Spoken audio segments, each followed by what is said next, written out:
The bankers wrote their letters in shadows cold and deep, a promise forged of iron chains to bind us in our sleep. They called it just a progress, a digital decree, but freedom has no barcode and souls are not for leave. It's the final countdown, the reckoning of men. Crypto, gold, and silver rise where paper dies again. They dream of central power, of money's iron cage, but voices rise unbroken to light this modern age.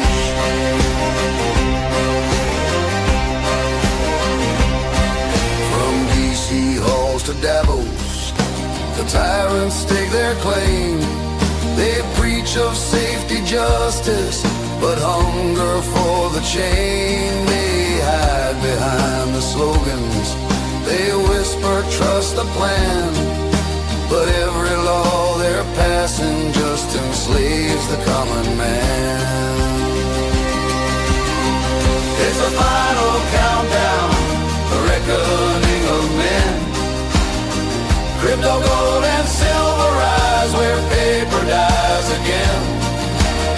They dream of central power, of money's iron cage, but voices rise unbroken to light this modern age.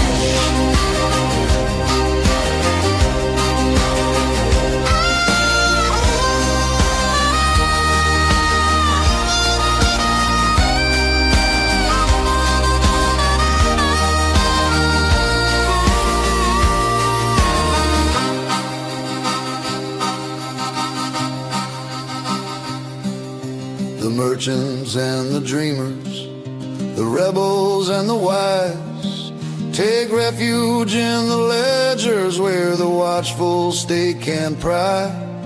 In Xano's cloak of shadows, in Monero's quiet streams, they guard the ancient promise of liberty's old dream.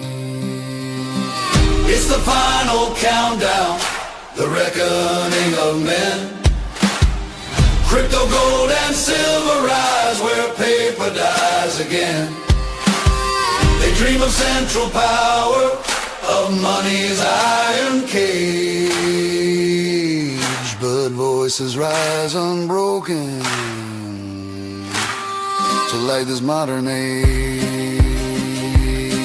So raise your hands in firelight, let tyrants hear the sound. The people's last defiance is the truth that won't back down. It's more than just survival, it's more than just a stand. It's freedom's final chorus sung across this burning land.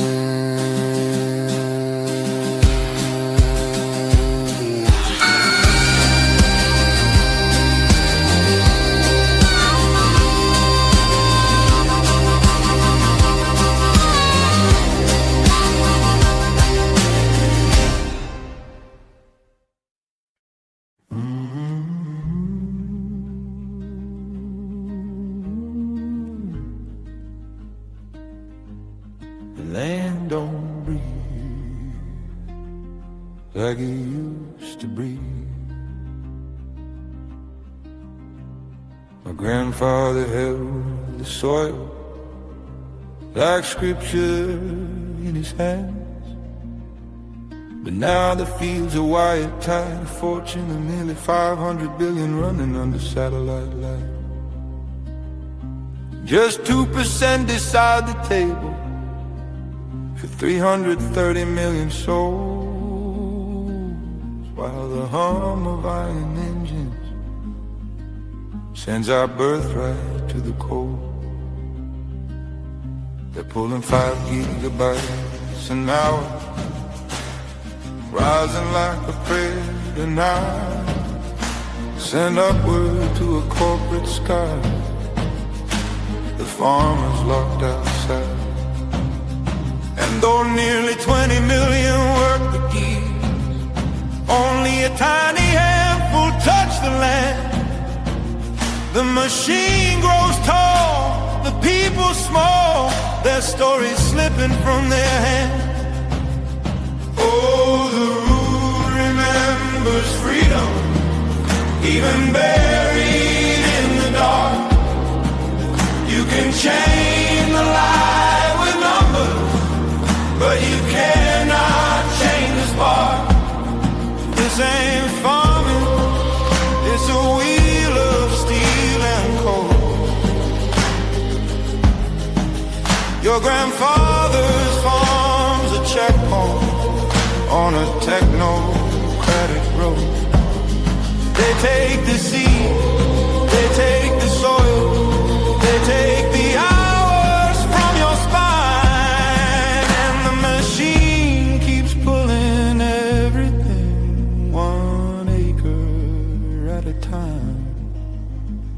A quarter of the world's seed locked behind the corporate gate. You can't save your own just by a game.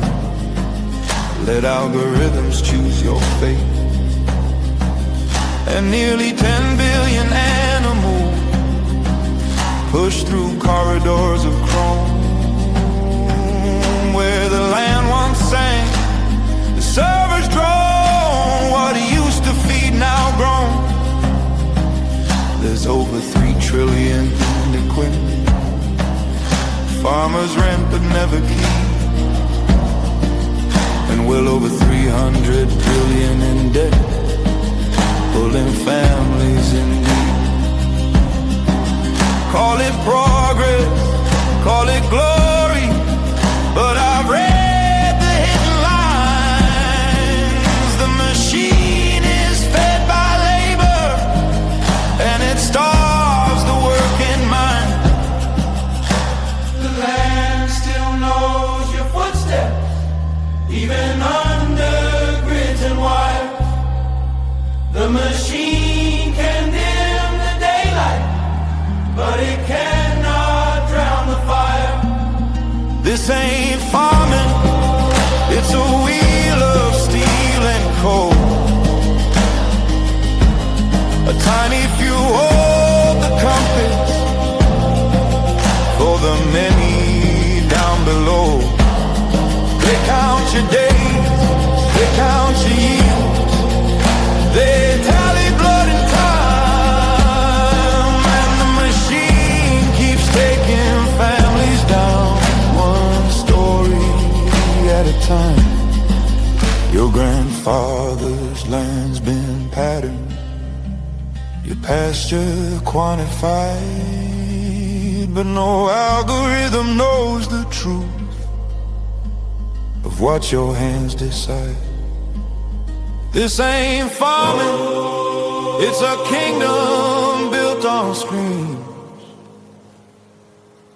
They turn the soil to a number, turn the farmers into means.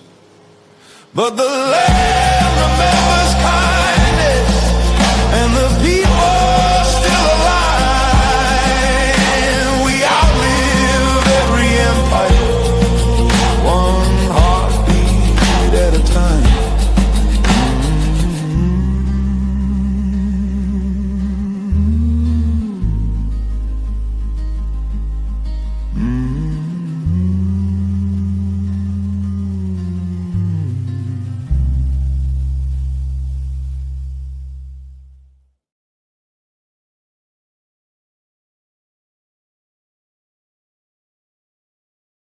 Oh, oh, oh, oh, oh. Live free or die, but that's not the worst. It's waking up empty, it's dying of thirst. Trading your days for insurance and pills, while the machine builds your cage and you're paying the bill.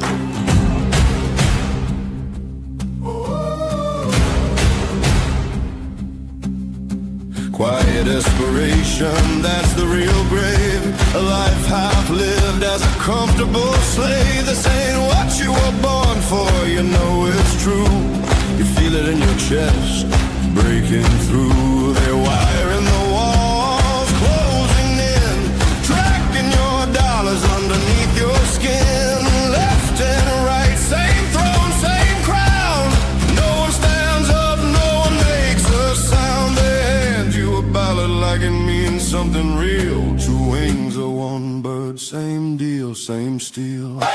We say no, no to the change, no to the dollar running through our veins, no to the white coats, no to the lies. This is the day that we rise.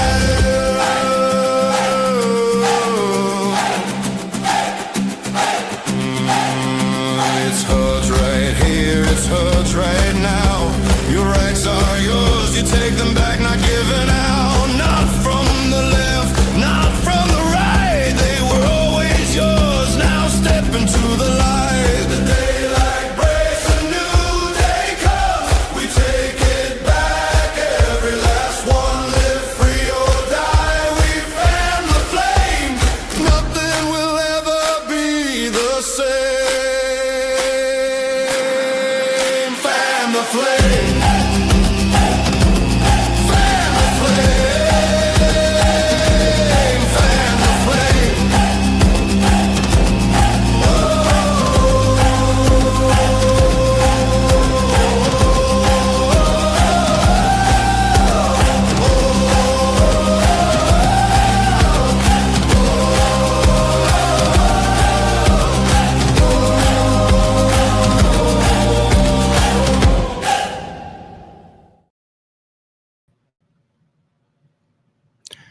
Welcome back to the Aaron Day Show. This is season 2, episode 50.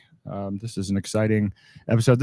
You're going to end up being a multi-part situation. So this is the first of a few videos I'll be doing on Confidential Layer. So tonight's is going to be primarily an overview of what it's all about. And then I'm going to be working on developing some interactive guides and some features to go into step-by-step detail on how to use it all.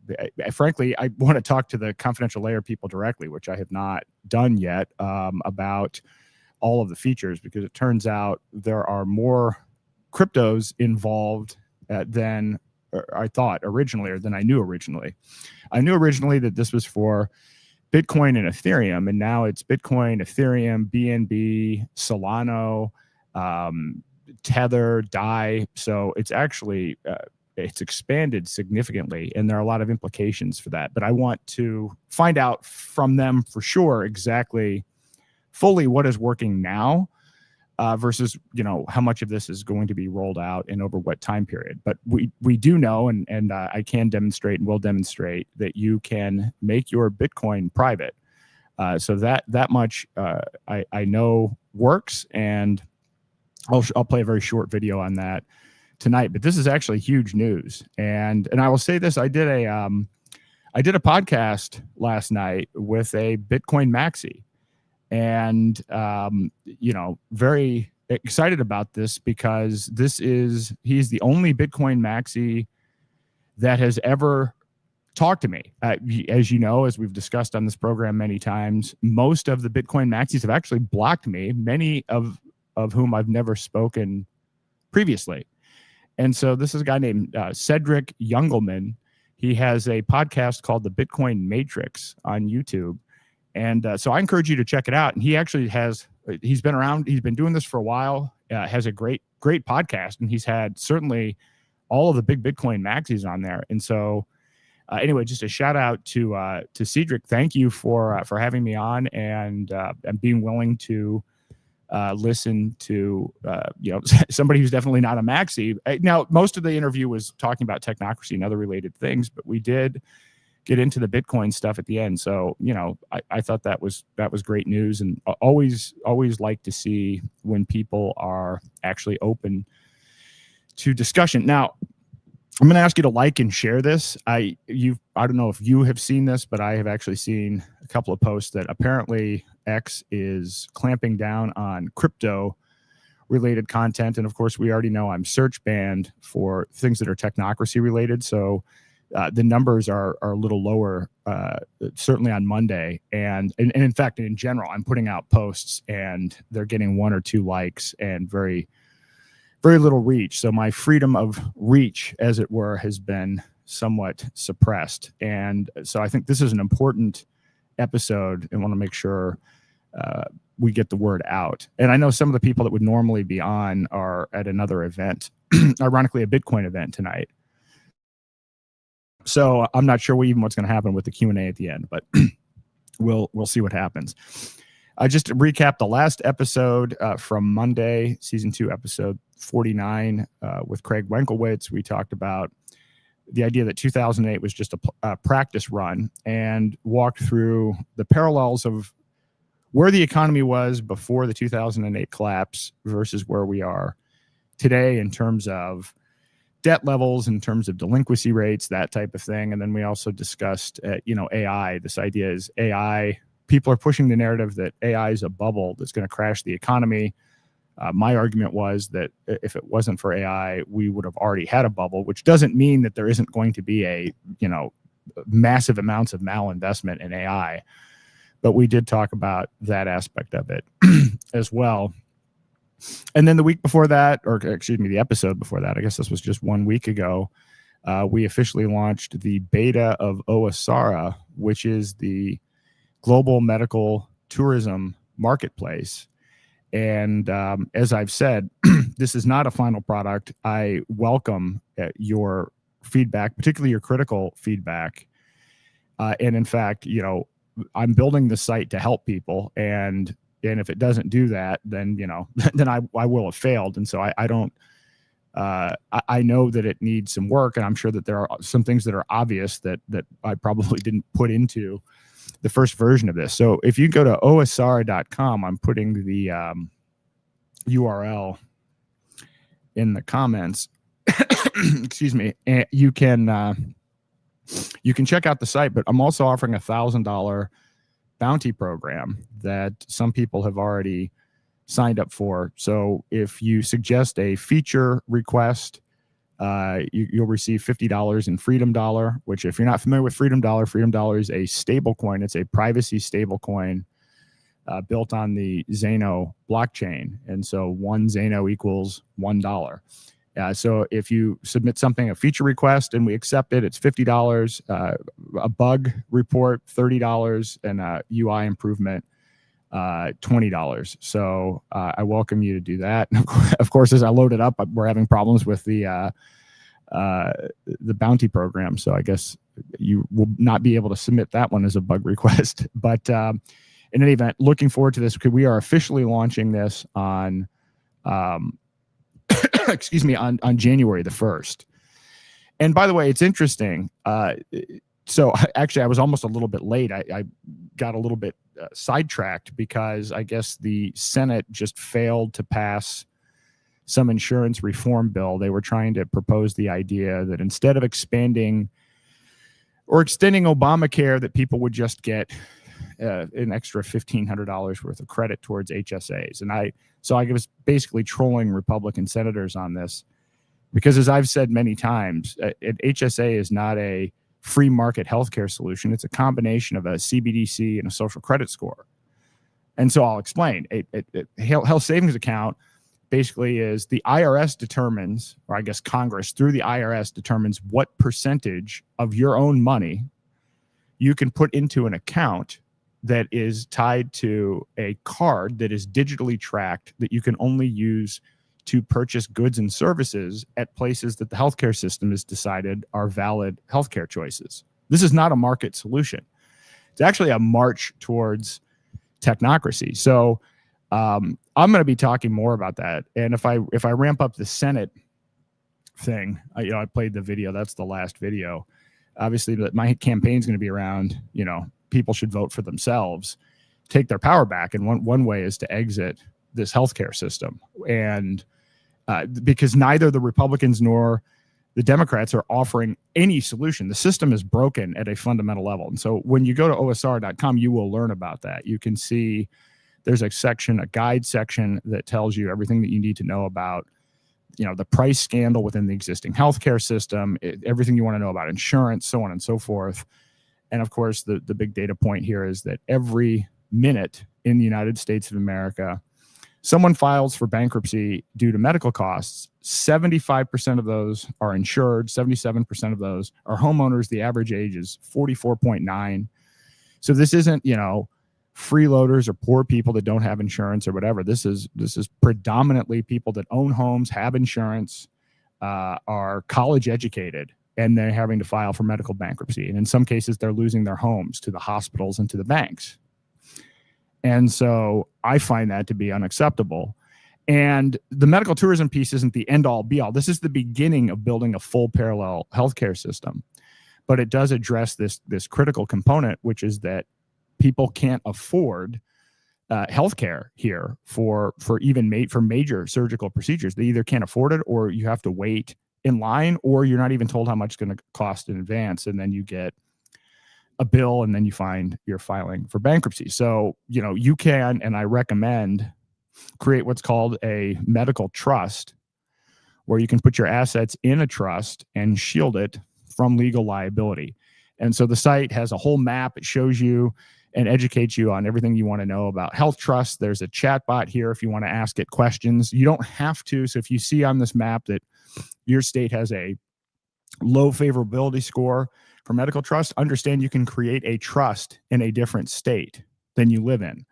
So that's important to note. It's kind of, if you're familiar with the fact that most corporations are filed in Delaware, and now increasingly places like Nevada and Wyoming, it's because they have more favorable laws. So in any event, I want your feedback. I'd love your feedback. I'm building this to help people, because I know so many people are in a position where they have a job they don't want for healthcare that they think will protect them in an emergency, which it won't.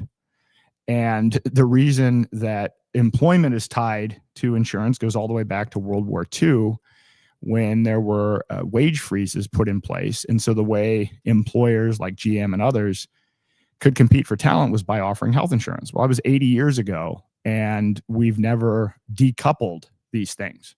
And so now people have jobs they don't want because they can only get insurance through this employer-based system. And it doesn't actually protect them. And then of course they're building retirement funds with these financial vehicles, 401ks and so forth, that they don't even have the voting rights for, and that hold investments in companies that are building a digital prison for them. So the whole point of this is to provide any of a number of tools to help people understand the severity of the problem, that there are choices, but everybody should look at a medical trust. And we even put in here links, because if you're thinking, oh my God, a lawyer, I can't afford a lawyer, we even put links down here to various services that you can go to actually, like LegalZoom and so forth. For as little as $150, you can form a medical trust. I mean, $150 is the cost of 3 aspirin at a hospital. So definitely it's something that you can afford. If you have any assets at all that you want to protect, I recommend that. So welcome your feedback. The more critical feedback, the better. The more there's no, and again, I wouldn't be surprised if I overlooked very basic things. And so you're not going to hurt my feelings. I'm very much interested in what you have to say. And January 1st will be the official launch. And we're actually going to be pushing to get people to do 3 things. We're going to have 3 pledges. One pledge is to sign up for medical trust. Another pledge is to exit the healthcare system during open enrollment next year. And by the way, as I'm watching the Senate debate this ridiculous situation today with their failed bill, you realize, and I will be commenting on this more. There's even more to say about what's going on with the government as it relates to technocracy, which will be part of the presentation tonight. But this is a hot button issue, and there is no political solution because the system is broke. We have $38 trillion in debt, but we have much more than that, 3 times that amount in unfunded medical liabilities.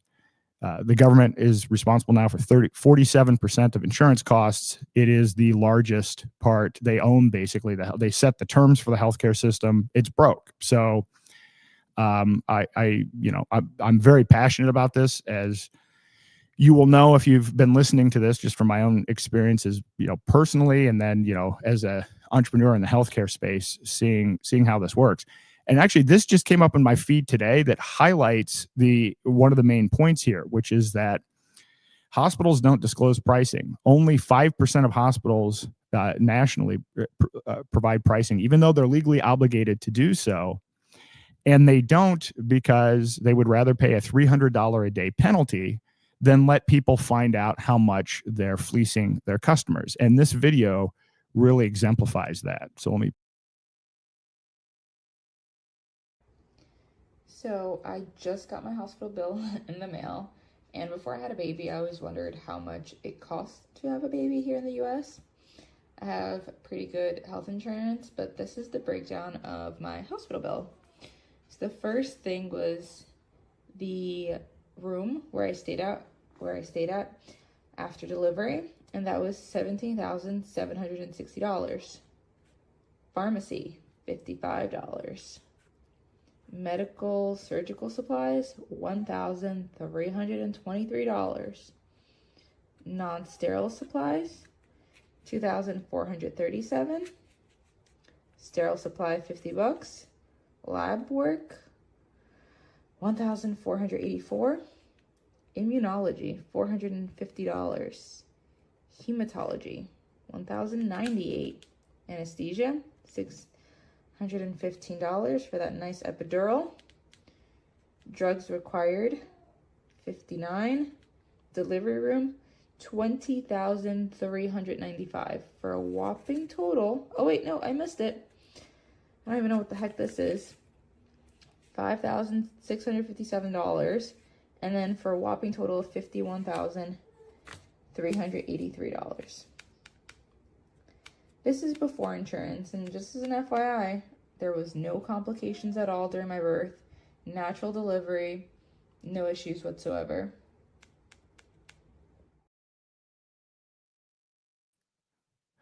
So there are many such cases. I mean, that's not actually uncommon, what you just saw there. And that's because, again, the hospitals don't disclose the pricing. One of the things I might add to the site is a map that allows you to find out whether or not your hospital discloses pricing or not, and then a place where people can upload their bills. You can mark off your name and do what this woman just did. And because that video went viral, and the truth is that's not an outlier. That's the normal situation, is that people are getting ripped off with these healthcare costs.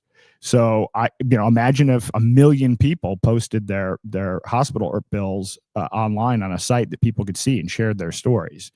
Because that's how insane this is. $50,000 for a pregnancy with no complication. So anyway, I encourage you to take a look at that. And again, hopefully this to me is one of the most important things we can do. People always ask, how can we defeat this technocracy? And, you're not going to vote your way out at the ballot box, but you can by reclaiming your free will, reclaiming your attention, and saying no and not complying, and using alternatives. And there are alternatives for everything. It may seem like you don't have any choices outside of the healthcare system, and it's not true. People just don't know what they are. I mean, in addition to this, there are many Indian pharmacies and so on and so forth, which I'm not going to necessarily put links up to right now. But there are alternatives. If you just realize that you should look for them, you can actually source a whole variety of different things. Now, that just takes care of, health if you actually have a situation that you need to deal with. But of course, the real solution here is to empower people to take care of their own health so they don't need these systems. And that will be kind of phase 2 and phase 3 of what we're doing at OSR. The episode before that was a great interview that I did with Hakeem Anwar from Above Phone. And actually, I just got my Above Phone this week. And I'm going to be talking about this a lot more, probably towards the end of January, but we're going to be offering a daylight version of the above phone. So you will be able to get a de-Googled phone that has a Zano wallet, has VP.net, which is a VPN solution where the company offering it doesn't hold your information. So it turns out a lot of these VPN services, they do have the logs. And if subpoenaed, may be pressured to provide the logs. VP.net actually has come up with a solution where technically they don't even have access to the logs. So put that on the phone, and then all the 6 different websites that we have are going to go on the phone, which, by the end of January, they'll actually be fully up and fully operational and out of the development and testing phase. And then the phones also have Mike Adams' BrightU.ai on it, right on the phone. So you can use the AI even if you're not connected. My thinking behind this is we've got to accelerate adoption. And if you can put everything in one device, you've knocked out, 6 or 7 different things all at once. So stay tuned on that. It should be the end of next month. And if you've listened to the last 2 or 3 episodes, I've actually generated AI books on the podcast. And we did one. Craig and I co-authored a book about the parallels between the 2008 collapse and where we are today. Previously, we did one on the panopticon in the classroom and what's going on with surveillance. But I recommend that you check that out. I'm going to, in fact, I'm going to pull this website up as well. Check out books.brightlearn.ai. And so you can see they now have 633 books. And what Mike's created here is phenomenal. So this isn't based on ChatGPT information or Claude or X or Grok. This is based on information that Mike Adams has collected over the decades. And then, over the last couple of years, he spent $2 million building his own AI. So what happens is you put a prompt into his system to create a book, and that prompt can be up to 7,500 characters long. And then he has a system that will actually turn that prompt into a full book that you can read online as well as download as a PDF. And in some cases, there's going to be an audiobook feature moving forward. But the book itself has references in it. It's not like, people are familiar with hallucinations with these AI models. This model actually checks against the data that he has in his system, which are primary sources. So when you're seeing a chapter and you're seeing the references at the end of the chapter, the references aren't the estimate from the AI of what the word should be or whatever next to this particular thing. He's actually querying information that he has from the primary sources itself. So I think this is a phenomenal breakthrough. I'm going to have Mike on before the end of this year, and we're going to share kind of our own personal what we're up to with AI, and then also make some predictions for 2026. But again, AI is just like digital currency. There's a freedom component to it and a technocracy component to it. And AI, if it's done centrally, if it's Sam Altman through the government in the, under the heading of national defense, AI is horrible. AI is a tool for complete and total digital tyranny. But if it's a situation where you have the AI on your de-Googled phone and you can search for anything from, cures for cancer to, how to, build a gun or whatever it happens to be, or you can do what I'm doing now. And I think I'm going to get a second camera so I can show everybody the setup. But, I just got a 260 terabyte RAID hard drive system. It's actually half that because of the way that the system works. But this is my first RAID drive. And all of the data that we have at Technocracy Atlas and that's powering a lot of the sites that we have moving forward, it's not based on, I didn't just install ChatGPT on my website. It's actually coming from primary reference material. So in the case of the Technocracy Atlas, we've got all of Patrick Wood's work over the decades. We have Courtney Turner. Then we have, original Technocracy documents and manuals. We have a ton of different books. And then kind of to augment that as an example, because believe it or not, he's critical to the technocratic agenda. We have the Epstein files that were released by the AG earlier, and then also by the House. And then the minute, which by the way should be happening any day now, whatever this new redacted list is, I'm going to download all of the documents and I'm going to put it into the AI, and you're going to be able to chat with the AI as you can now with the existing material. Some of it's based on like Epstein's will and trust and everything. And it provides a link, and then you can click on the link and it'll actually pull up the actual page, because I've also uploaded my own version of the original source documents. You can not only search it using the search bot, but you can then go to excuse me, you can go to the actual original document as well. So a lot of stuff there. I'm working on, I'm not going to go through all of it now, but I'm working on like 10 different things that I hopefully will be able to show on the episode with Mike, just because I want to help show people what you can do that's not, that's not Chat GPT, where you don't have to worry about, your kid committing suicide because they form a fake relationship with an AI that was trained on Reddit, but how you can use it to take back your own power. So I encourage you to check out books.brightlearn.ai. And again, very grateful for everything that Mike has done there, because it's all free. I mean, his whole goal on this is to empower people and to be able to, like in this instance, create your own books that are uncensored and for free. I mean, it's democratizing information. So with that said, we'll get into the subject for tonight, which, the thing is, I've been so busy. Oh, can you sell the PDF or give it away to build a customer list? That's a good question. I haven't read the contract on it. I mean, I think I know the legal language is, use it at your own risk. I mean, he's not guaranteeing fully the accuracy of the information or whatever, but that's a good question. Something that you should take a look at, or I'll take a look at before the next episode. All right. So I've been working nonstop. So these 6 websites that we have through daylightfreedom.org all have to be production ready by the end of January. So I've spent most of my time now coding these things, but every time I, stick my head up, and try to check in what's going on, I get infuriated because something's going on in Congress. And so this relates to tonight's talk about Bitcoin's privacy problem being solved and confidential layer. So just yesterday, I believe, or maybe it was the day before. No, it was yesterday. So do you remember when the whole Genius Act was happening, and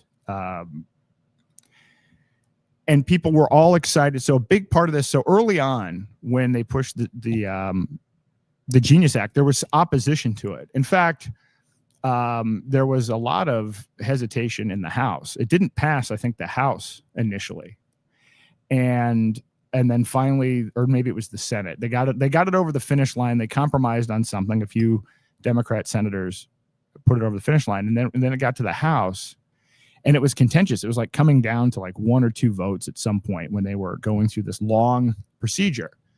And then a bunch of people like Marjorie Taylor Greene and Luna and everything else were like, well, if we don't put this in, this could become a CBDC. Now, I'll talk about this in a couple of slides, but I've certainly beaten this horse to death. But the Genius Act is a backdoor CBDC. In fact, it's much worse than a CBDC. And it's the fact that it's technical and people don't understand it, which is how they've been able to kind of push this. But what they did was this guy, Tom Emmer, who's the Republican majority whip, who took funding from Sam Bankman-Fried, I believe millions of dollars between his own campaign and PACs and everything else, didn't return the money. Anyway, Emmer puts up this anti-CBDC surveillance act. And I know I played it on there. He's doing this like profile picture with him with the American flag, and everybody's on the Republicans are all lockstep on the House floor when they're debating this thing, saying, we're not going to become like communist China.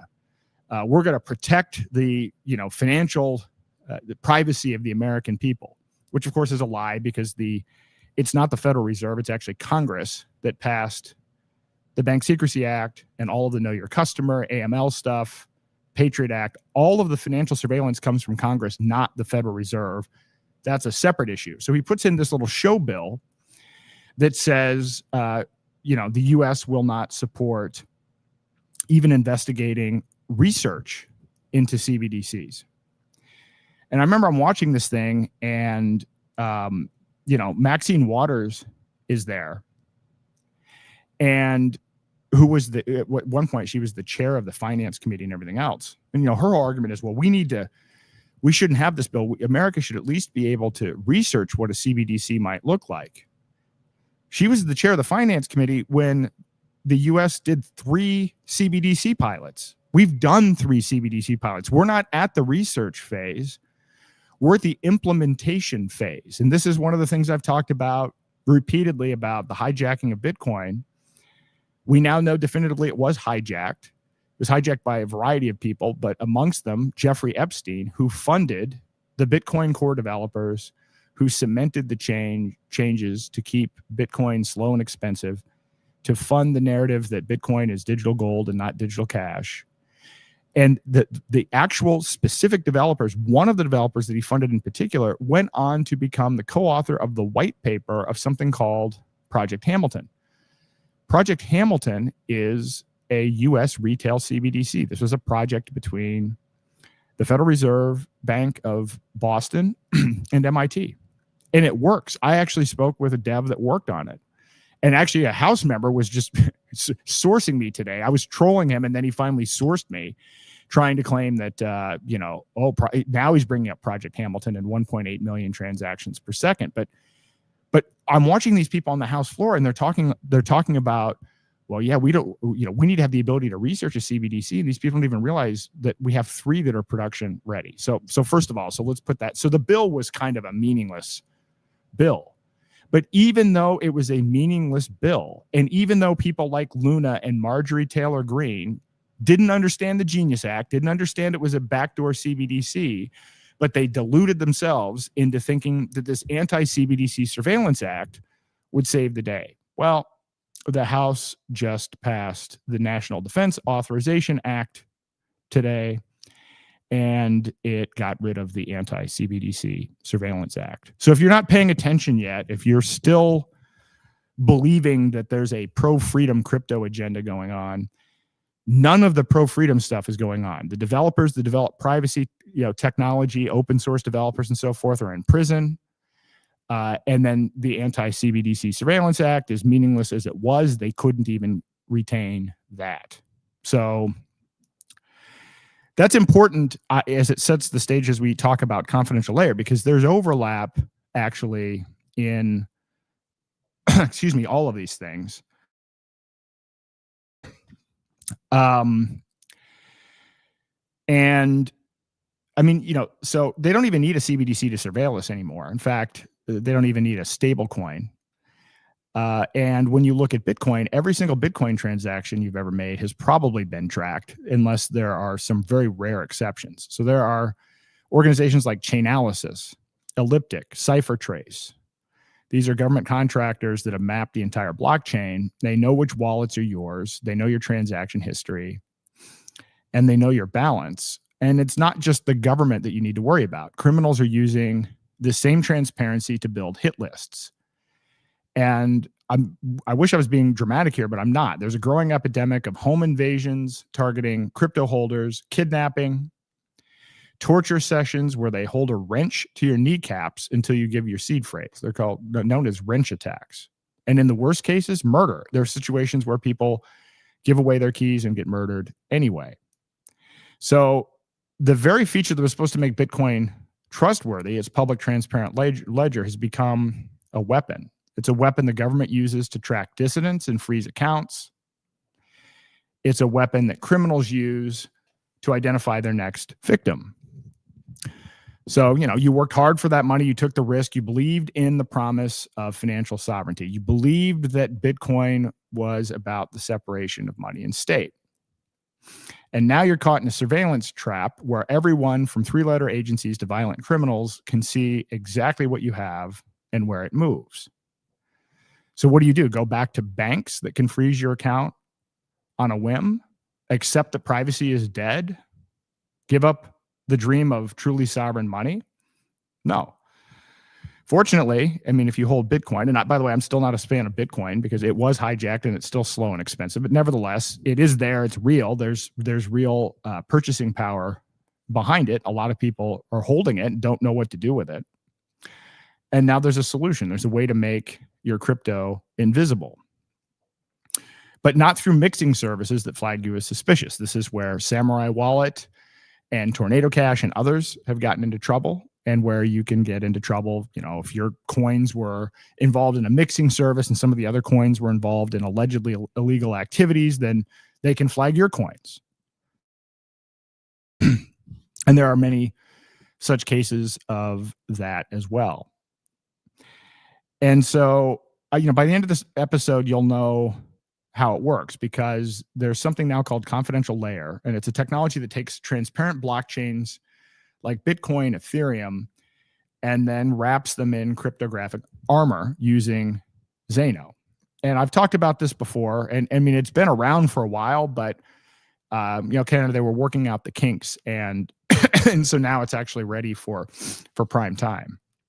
So I'm excited to be able to talk about this. And like I said, this is part one, because I need to understand the full magnitude, because it looks like this thing could be a solution for, I have 8 different use cases for it as we go through this, but it's pretty exciting. So, all right, as we go through this, give me 1 second here. I'm trying. So I actually created a music video for this. I created a confidential layer music video, and it's processing. So I'm just trying to check. I wanted to have it done for the intro, and that didn't happen. So I'm just checking on something here behind the scenes to see if the status is coming along. So depending on how long this podcast goes, you may get a brand new premiere of a music video that I think is really cool. Actually, it's one of my favorites. That's about confidential layer. So, all right, so here we go. So let's move through this. Before I do that, I don't know if I'd call this an official confidential layer video, but this kind of sets the stage. I love this video, so I'll play it anyway to give you a snapshot. We have achieved something unprecedented, a unified ideology, a world built on the pure, incorruptible foundation of Bitcoin, the money of the future. It is destiny, one cause, one resolve, the Bitcoin standard. Those who resist, who cling to shadow systems and contradictory truths, shall be silenced by the unstoppable engine of adoption. The Bitcoin standard is perfect. It is the future. We will prevail. July 2025, confidential layer went live, allowing Bitcoin and Ethereum users to bridge their coins onto a completely private by default protocol, giving power back to the people. Whether traditional finance likes it or not, Bitcoin is now private.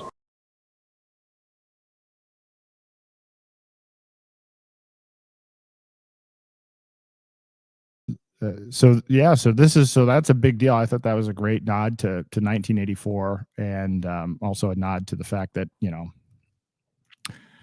Michael Saylor has been he's the lead guy pushing the hijack narrative. I show this clip of Roger Ver from 2012 talking about Bitcoin as a solution to central banks and spreading economic freedom, and then there's Michael Saylor, who says we're not going to compete with MasterCard, we're not going to compete with Visa, we're going to comply with Know Your Customer and all that other stuff. He's actually been actively advocating for the idea that it shouldn't be private. So bad news for you, Michael, but good news for everyone in the world who is interested in having their Bitcoin private and preserving their privacy. So again, to set the frame here, I mean, the trap here is set, right? The noose is tightening on financial surveillance. I've written articles on this. I'm not going to go through all of it, but our money's already tracked. It's already surveilled through the existing banking system, 13 different programs, NSA data collection, banks working with AI. So the money in your bank account is already surveilled. The stable coins move things to yet another level, and add, tokenized fiat, and add the ability for that to be tracked and frozen. And now you have the NDAA passed without the anti-CBDC Surveillance Act. So, this is kind of the state of where we are. And so, I want to explain again for those who are new, exactly how Stablecoins are backdoor CBDCs. Now, no, technically, they're not central bank digital currencies, but the important thing to understand is it's not the Federal Reserve who's driving the financial surveillance. As I mentioned earlier, it's Congress through the Bank Secrecy Act, through the Patriot Act, and through a variety of laws. Or in some cases, it's the executive branch with suspicious activity reports. So that's who you need to be worried about. I'm never defending or supporting the Federal Reserve, but in the realm of financial surveillance, this is a government enterprise, and it actually stems from Congress.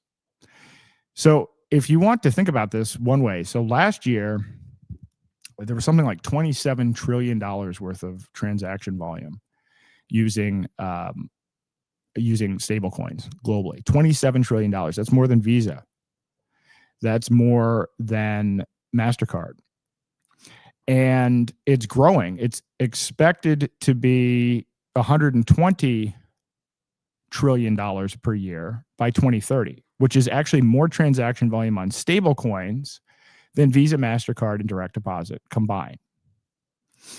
So if the government put out a CBDC or announced that they were launching a CBDC, there would be all kinds of uproar. People would actually protest against it. People would slow up the process. I mean, it would take years and years before a centrally issued CBDC could reach 27 trillion. And the reason I know this is that China was the first to launch a CBDC. They got into this in 2014. They didn't launch it in 2014, but they've had one for a while.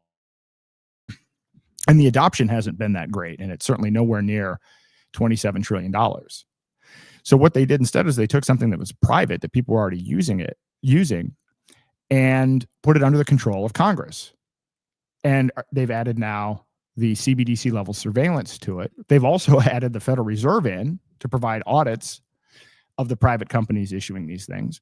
And then the kicker is, one of the main reasons that they're doing it is to then also force regulated stablecoins to be backed by U.S. Treasuries. So our Treasury Secretary has said that he believes we'll be able to sell $2 trillion worth of treasuries through this legislation. So what you get through the Genius Act is CBDC level surveillance, and you increase the debt and you fund more wars in U.S. tyranny around the world. So this is why I say it's actually worse than a centrally issued CBDC. And of course, there's been no opposition to it. I mean, I'm one of the only people that's actually been publicly against the Genius Act. I remember being on a Mises Caucus podcast, and they had me on to interview me, and they had to dig through to find. I was the only one that was actually, because the crypto community's been co-opted by it, and a lot of people just don't know any better. These politicians probably don't understand it, and so this is essentially what's happened. But you have to understand, Tether's already frozen $1.8 billion worth of Tether.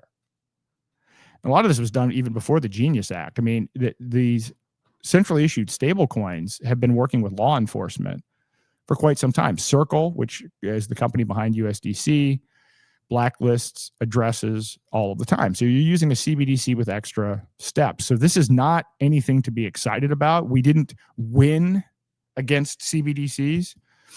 I ran for president to raise awareness on this, told Vivek about it. He read my book, and he pushed Trump to come out against it here in New Hampshire. And people are like, oh, you must be happy. I'm like, no, we got rugged. People think that because somebody signs an executive order saying there's going to be no CBDC, or doesn't pass a bill ultimately called the anti-CBDC Act, that we're not going to get a CBDC. We actually got something worse. So that's kind of where we are with the Genius Act. And then it doesn't stop there. I mean, I'll bring this up because it's not, well, it is actually related to confidential layer as well.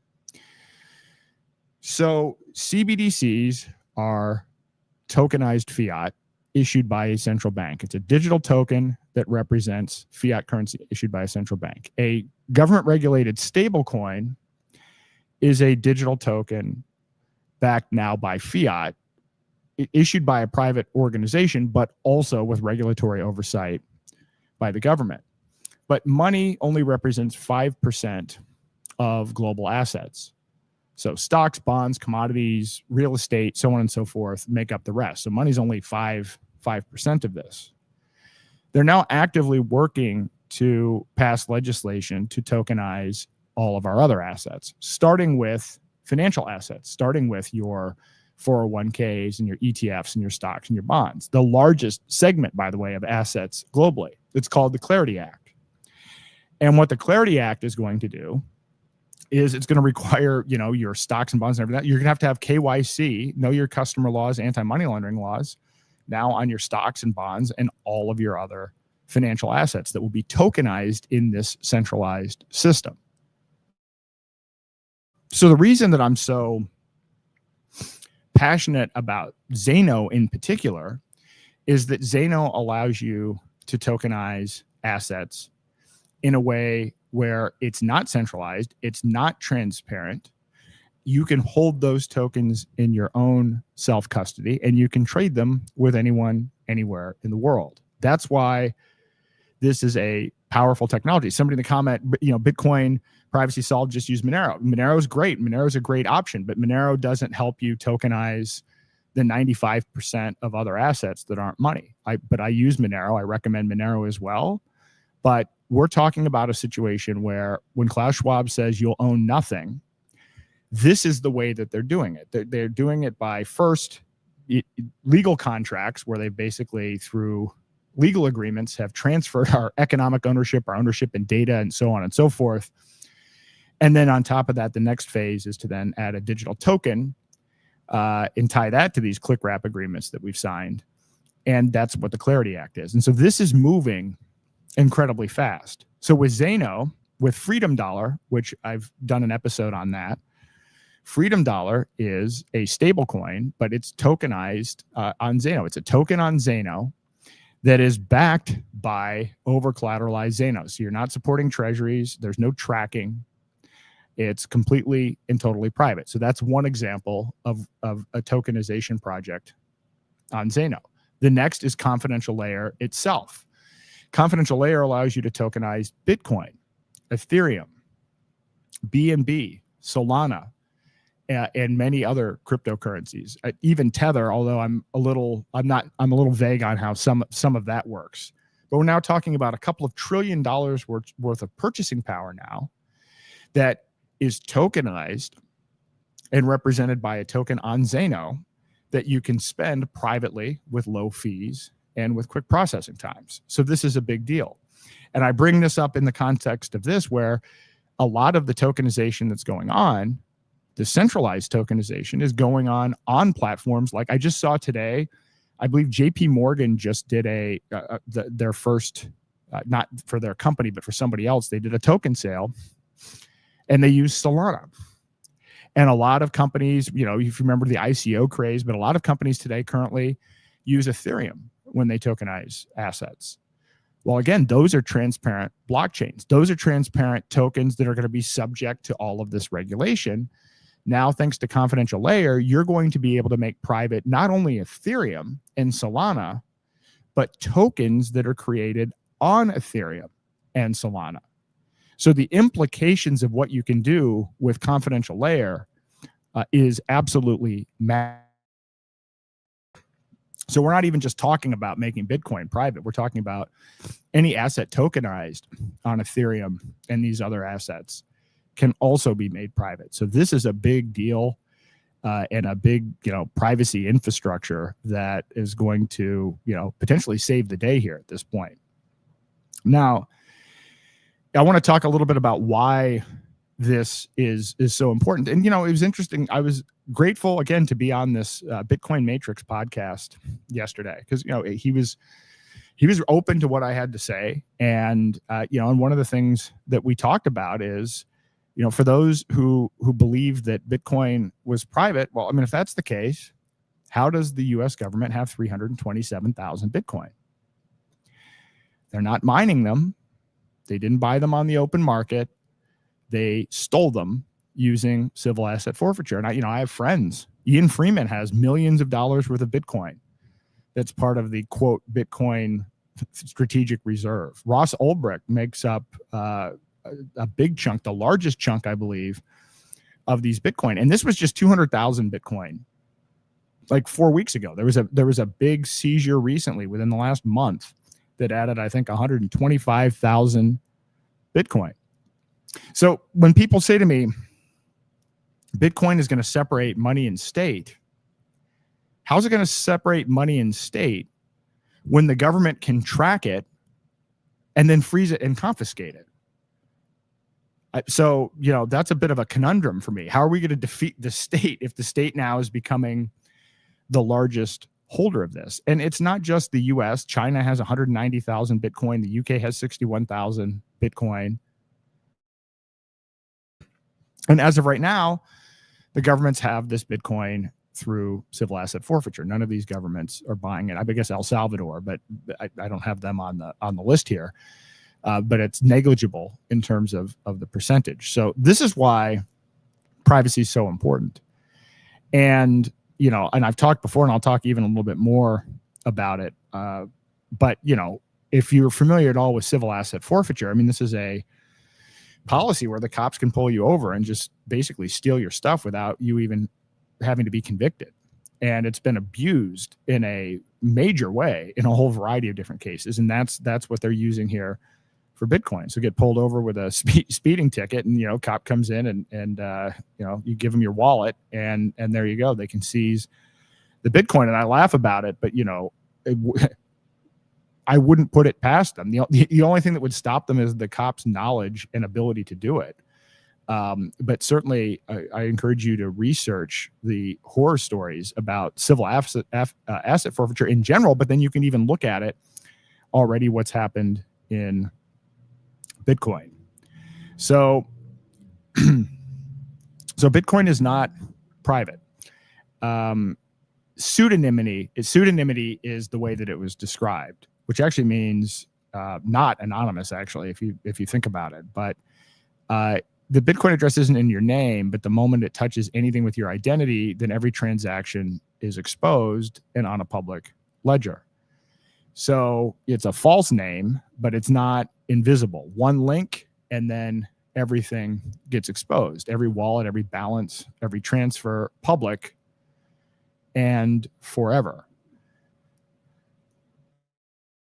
And I know most of you have probably heard this, but I never know who is listening to this, and because it's still surprising, because I encounter people that have a 2013 understanding of what Bitcoin is. And a lot of it kind of relates to this. Well, you know, not your keys, not your coins, man, they can't take your keys. And, you know, but again, if they can find out that you've got the keys, I have yet to find the example of the person that said, I'm not going to jail, I will rather hold on to my keys. I am not aware of a single case of that. And so when somebody tells you that, well, somebody says, well, they can't stop my Bitcoin. Okay, if they can't stop your Bitcoin, but they can threaten to throw you in jail, and then they can put your Bitcoin on a blacklist, and then the number of people that you can actually trade with it has been reduced substantially. It's not, and in that regard, it's not even fungible, at least in its form, in its non-confidential layer form. So in any event, that's the situation. And I'll tell you, it gets worse. These exchanges have really become complicit in it. You know, I'm old enough to remember when, you know, I thought Brian Armstrong of Coinbase was a good guy who was in Bitcoin for all the right reasons. I thought he was kind of a libertarian guy, and Coinbase has been a huge offender. I mean, they provide all kinds of information to Chainalysis and into government entities. And now he's prancing around Washington, D.C. talking about market structure bills and everything else. So just understand, anything that comes out of a centralized exchange is automatically tagged at this point. So, you know, there isn't a centralized exchange in the United States where you've done KYC, where you're safe. That information is automatically reported at this point in time. But, you know, to make matters worse, a lot of people don't even hold their own Bitcoin. So we went from peer-to-peer digital cash that you have in your own self-custody to now we have ETFs like BlackRock and Fidelity. And then we have the newest trend is like something out of the late .com era, which is these Bitcoin treasury companies. So you invest in a company. So Michael Saylor goes out and raises money from the public and then buys Bitcoin with it in his corporate entity. And then he doesn't even he doesn't even have the Bitcoin in his custody. He uses a service like Coinbase. So you're like a couple of layers removed from the Bitcoin. You only have a claim on the Bitcoin. So if something happens to Michael Saylor, some other aspect of their business, he runs away with the coins, whatever, you're out of luck. You don't even have these things remotely in your custody. You're a couple of hops away. So you have an IOU on Bitcoin. And of course, it's complete surveillance in this particular situation. Obviously, all of the Bitcoin through these corporate entities is completely tracked. And when you dig into the ETF agreements with BlackRock and Fidelity and others, they will tell you as a risk factor, your crypto might be confiscated. So we talk about, since people like the digital gold narrative, since that's what they're trying to pimp it out as now. Well, what happened to gold? What happened to gold in the 1930s under FDR? It was confiscated through an executive order. And when the gold was confiscated, if you had it in a vault or a safety deposit box, that was immediately confiscated. In theory, you were obligated as an individual to turn in your own gold, but a lot of people didn't. 25% of the gold supply remained in individual hands. Well, when it comes down to these financial instruments like ETF, you don't have a choice. Think about how easy it would be now for them to confiscate BlackRock or Fidelity or something like that. If all of a sudden it's a national security interest and, the government needs to, wants to seize your Bitcoin, they'll go to exchanges first, and then they'll go to these, financial, they'll go to these Bitcoin treasury companies. They'll go to Bitcoin mining companies, which is a whole other aspect of this that has, happened recently, which is that mining companies are now using KYC. So when they mine and win Bitcoin through mining, they're actually reporting that and flagging those Bitcoin. I mean, it used to be that there was an opportunity for you to mine, and that's the way you could have Bitcoin that no one could track. Well, now at this point, most of the mining is happening through large corporate players, and a lot of those big, large corporate players are tagging it with KYC information. So that's not even a safe out area anymore. And this stuff is being watched in a variety of ways. In fact, there's an interesting thing. Cynthia Loomis, who's been pushing this Bitcoin strategic reserve, it was at the beginning of the year or a few months ago or whatever, was sent out this frantic email saying, hey, we don't even know, if we sold, the U.S. might have sold its Bitcoin. Somehow only the U.S. government can manage to lose track of something that's on a public ledger. And it turns out it looks like they didn't sell it, but you have different branches of the federal government that actually have Bitcoin. So you have the IRS, you have the FBI, you have the the DEA. And so you have these different groups that are holding on to some of the Bitcoin. But you have three firms that you should be familiar with. Chainalysis is the worst. Chainalysis, so the story behind this is, in 2014, there was a hack on what was the largest Bitcoin exchange in the world at the time, called Mt. Gox. And so you had, at least I believe this is right with the story, Kraken, which is another crypto exchange. One of the co-founders of Kraken, as I understand it, decided that he wanted to spend some time trying to track down the hacker to see if he could find the stolen coins, and then started working with law enforcement, so on and so forth, and then ended up leaving Kraken and started Chainalysis, which is now a government contractor that works with governments and law enforcement agencies all over the world, and they've been doing it for 11 years. So when I say that they have mapped out people's Bitcoin, first of all, as everyone likes to say, there will only be 21 million Bitcoin.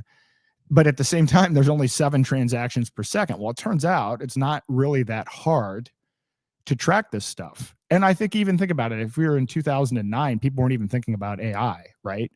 I think part of the theory was at the time that if people were doing 25,000 transactions per second on Bitcoin, that it would be hard to trace, right? Because this is pre-AI. Now, that's not an issue. Now you can put some GPUs on that and you can track that. But I think people had a sense of confidence that it would be hard to trace based on the volume. Well, the volume never got there. The volume was artificially capped. And so now you have companies like Chainalysis, Elliptic, CipherTrace that work with law enforcement and then get information from exchanges and other centralized sources. And this is bigger than people think, because somebody might say, well, hey, I didn't use an exchange. But, if you did a transaction with somebody and that person was targeted by law enforcement, one of the things that they do in these proceedings is they try to get people to identify who their counterparties are. So even if you never used a centralized exchange, if you did a transaction somewhere along the way where either your name was identified, even if it was with somebody that wasn't a centralized entity. And when you understand the extent to which they've been mapping this out over 11 years, you begin to realize how perilous the idea of having private Bitcoin, native private Bitcoin is.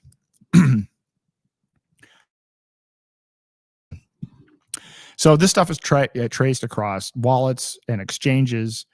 All of these profiles are built. And here's the kicker. There's no warrant needed. There's no subpoena needed.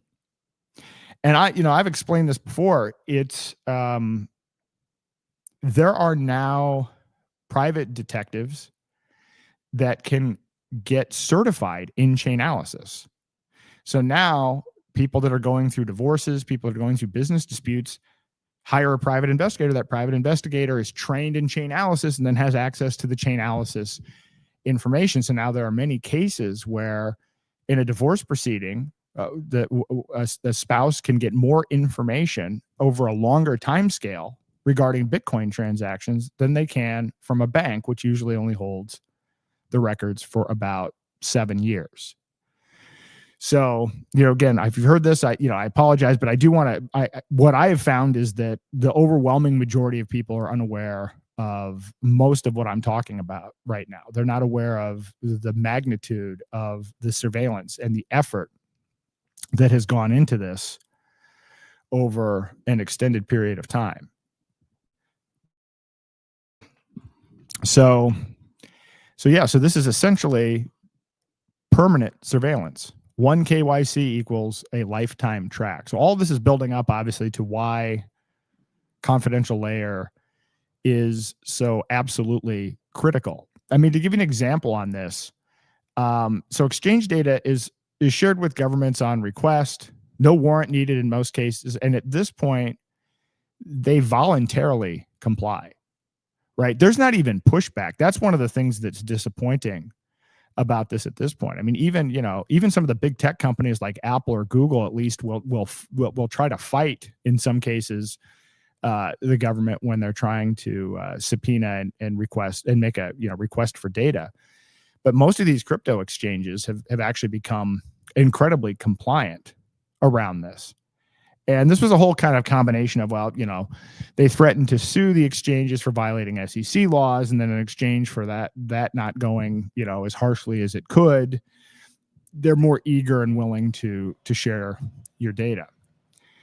The IRS sent out 10,000 letters to Coinbase in 2019 alone, just based on data that the exchange handed over, right? So you really do need to understand this. If you have crypto on an exchange, it's a bad idea for a whole number of reasons. Historically, most crypto exchanges have collapsed, even the big ones.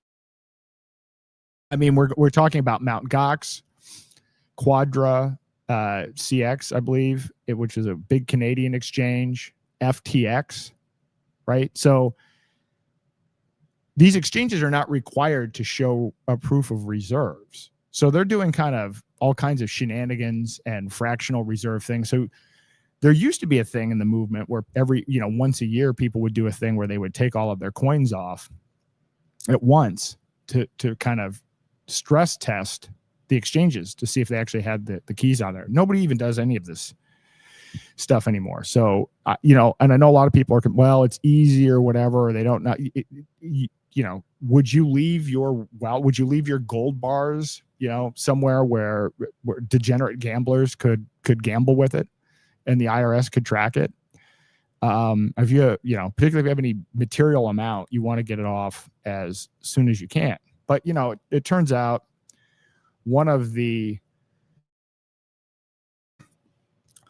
cheapest ways that people can go about stealing Bitcoin, other than being the government and using civil asset forfeiture, is called a wrench attack, because, a $5 wrench, somebody can break your kneecap and basically force you to give up your keys and give up your wallet. And this is exactly what happened. So, all the cryptography in the world doesn't go up very well against somebody with a gun or a wrench or a knife, or somebody that's kidnapped you or your family. And this is an increasing problem. I'll share some of the stories, but they're gruesome, what's going on with these wrench attacks. Well, so remember, all of this is public information. These transactions are on a public blockchain. And by the way, think about it this way. So you have Chainalysis, and now there's a database, and now you have private investigators. You have people that have access to this information that may or may not be very high in integrity. What would it take for a private eye gaining access to this database to be willing to sell some of this information?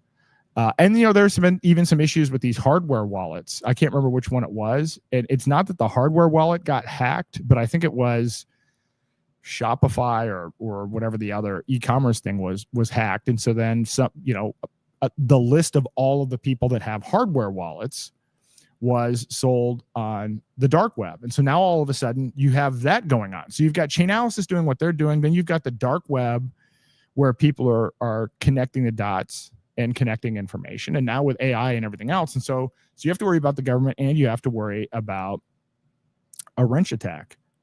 You can spend thousands of dollars on a hardware wallet. You can have military grade encryption. You can have multi-signature security. You can have an air gap device that never touches the internet, and it doesn't matter. A $5 wrench breaks that.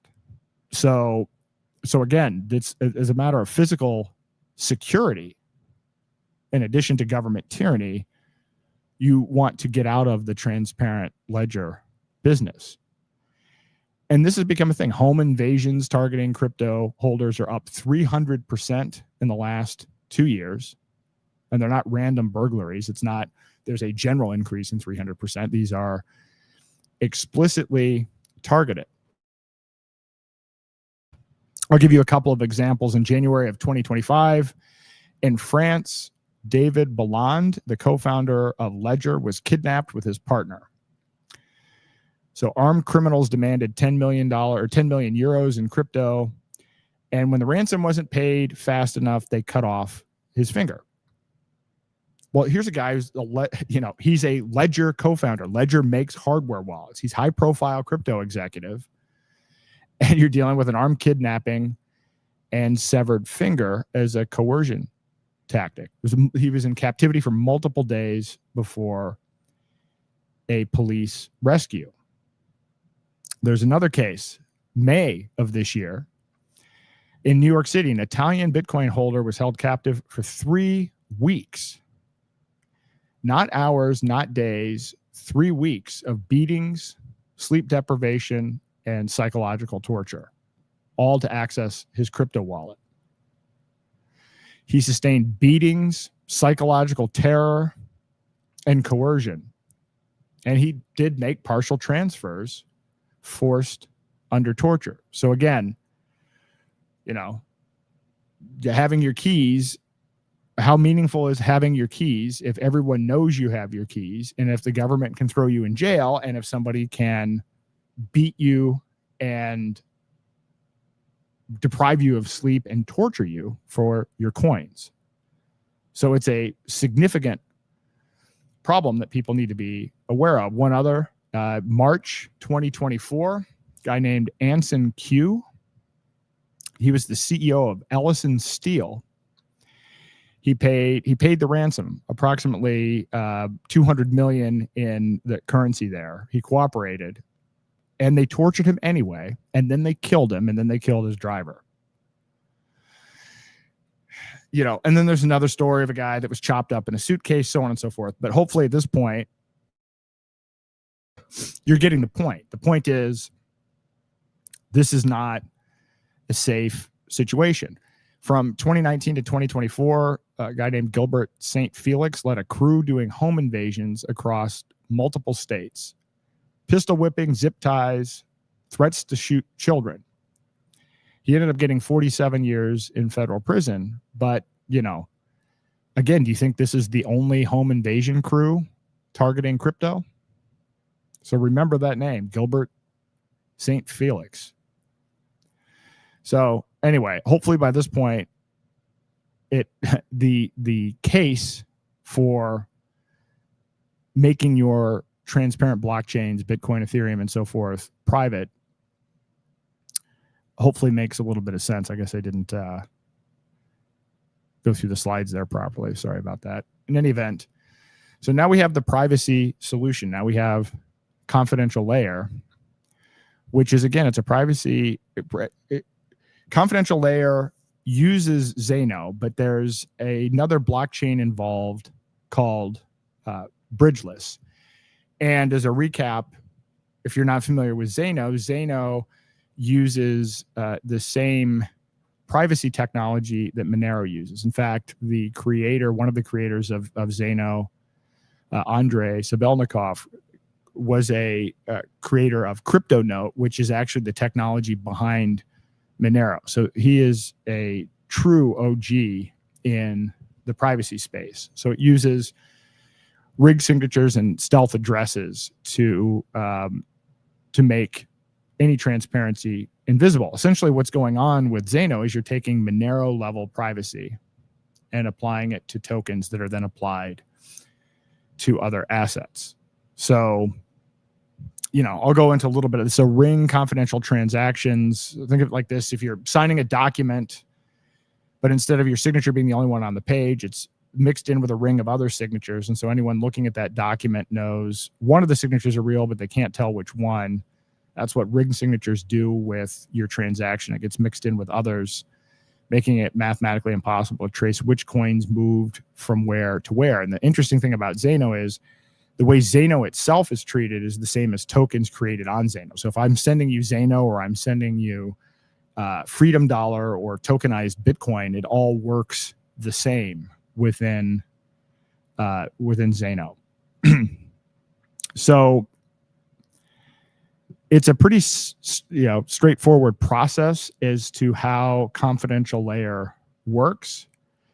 The first is you burn the transparent asset, then you mint a confidential asset on Zano, then you transact privately, and then you burn the confidential token and then redeem the transparent version out the other end. I mean, I don't know. I'm not going to go into too much of the technical detail now. This is, part one of however many we'll go through, but I wanted to give you the basic mechanics of how this works. And it uses something called another blockchain called Bridgeless, which handles this, which basically when you are locking your, Bitcoin or Ethereum or whatever it happens to be, your keys broken up into multiple pieces. They're called threshold signatures. So no one has your private key. It's broken up into many different pieces, and pretty cool technology. The one thing, it's taken a while. They've been working on confidential layer for a while. That's the thing about this entire privacy space. The same with Zano. Zano's been around since 2019, but actually there was a predecessor project to that. Zano's kind of like 10 years old in a way, the original idea behind it. And confidential layer has been in the works for quite some time. So there was quite an effort to figure out how to do all of this in a way that doesn't involve any third parties or any kind of mixing service the way some of these other things work. This stuff can't be stopped, which is critically important. So, and this is where, as we go through it, this is why I'm doing this as a multiple part series, because I'm unclear on how much of this is done. I know, because I've done it, that you can convert your Bitcoin to a private version of Bitcoin, which is the ticker. It's BTCX. So you can do this actually within the Edge wallet.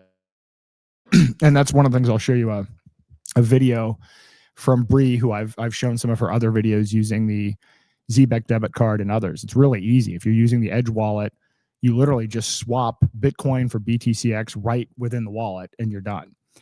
If you're going through confidential layer, there's more of a multi-step process, and you have to pick, which coin you have and then which blockchain. It's a multi-step process. And as I said, I'm not prepared to walk through all of that yet, because I don't even know. I wasn't aware that Solana, for instance, was already on the list. When I first started looking at this, it was Bitcoin, Bitcoin Cash, and Ethereum. And now it's expanded to BNB, which is Binance, and Tone, or however you pronounce it. It's the Telegram token. Freedom Dollar is coming soon. I'm not entirely sure how that's going to work. So these are questions that I have. Like, are you going to be able to actually bridge Tether into Freedom Dollar? So I'm still, again, what I've learned this week, because they've actually just launched their own token called Clone. So Confidential Layer has a token called Clone. They had a whole process for signing up for it, and I would be honest with you, I don't have any Clone. I didn't participate in that process. I'm not saying it's a bad thing. I just didn't have time to participate in that. But they've just launched. I guess the token is now available on an exchange, and that just happened yesterday. And so there's a lot of hype around that, because if you actually hold some of this Clone token, you earn some of the transaction fees. I think 40% of the transaction fees generated through the network go to token holders and all of that. And so this is why there's been kind of a big push around that. But I just as a matter of disclosure, I don't own any of the I don't own any of this. But, I might at some point. I'm definitely going to dig into more of the specifics around how that works. So you take your Bitcoin and, you wrap it into your BTCX, and then you can spend it. And the beauty of this is I did a podcast, I don't know, 10 podcasts or so ago. There's now a point of sale system. And actually, if you go to, bear with me, I'm going to pull this up. If you go to freedomforge.io, I believe we have a guide on there for, let's see. Do we not have a guide up there? Hold on. I thought we had, oh yeah, sell with Zano. So you can use any coin payment gateway. So actually, I'm going to pull up a window just to remind you this. By the way, either next week or probably the week after, I'm going to do a full refresh on Freedom Forge. So Freedom Forge is in kind of the alpha stage. So I've got a whole bunch of development work and improvements that I am making to that site as well, including, and I talked about this in the last podcast, I'm doing a whole new rethinking about training materials for this, because I've done a lot of workshops and we've gotten a lot of feedback here and in other places. The short videos are great, but there are a lot of people that are brand new to crypto, and the 2 to 3 minute video actually isn't enough. Like, you really need to walk through, what is this? Like the basic, what is a wallet? What are your private keys? You have to actually explain the basic terminology. So I've been researching and trying to figure out a way to make kind of an online course, and I'm trying to figure out how to basically offer different learning paths depending on your knowledge level. So if you're a novice and you've never had a crypto wallet before, then it goes into more detail. And then maybe there's even a written guide. If you're somebody that's native to crypto, then maybe, a 2 or 3 minute video. So I want to have basically instructional materials in multiple formats to be helpful to people. And so I'll be soliciting requests from you guys as to what would be helpful for you in terms of making it easier for you to learn how to do this. On the last podcast, somebody said, yeah, no, it'd be great for me to have this in writing. So I started this. We have guides here, but the guides need improvement. The guides are not adequate for people that are completely new. But anyway, if you can see this at freedomforge.io, you can click on sell with Zano, and there's a point of sale system called AnyCoin. And what AnyCoin allows you to do is, if you have a WordPress plugin, and millions and millions of websites around the world use WordPress. It's the #1 platform for hosting websites. And so if you have your own WordPress website, you can get a free e-commerce program called WooCommerce that you can integrate right into your WordPress site. And then you can integrate AnyCoin into that. And now your store can accept Zano, Freedom Dollar, and then either now or soon, all of the confidential layer tokenized solutions as well. So you'll be able to take private Bitcoin, private Ethereum, private Solana, and everything. So this is huge. So when people say, well, how can I spend this? So now there are, millions of merchants around the world that can use this free plugin and accept these cryptocurrencies on your own site. I mean, at the aarondayshow.com, I put together this demo set. I think I have a coffee mug or something, a free Roger coffee mug or something, but it's, but I think I walked through on the episode, how I set that up. And, so the good news is a lot of people are like, well, how can I get, Freedom Dollar? How can I get BTCX or whatever?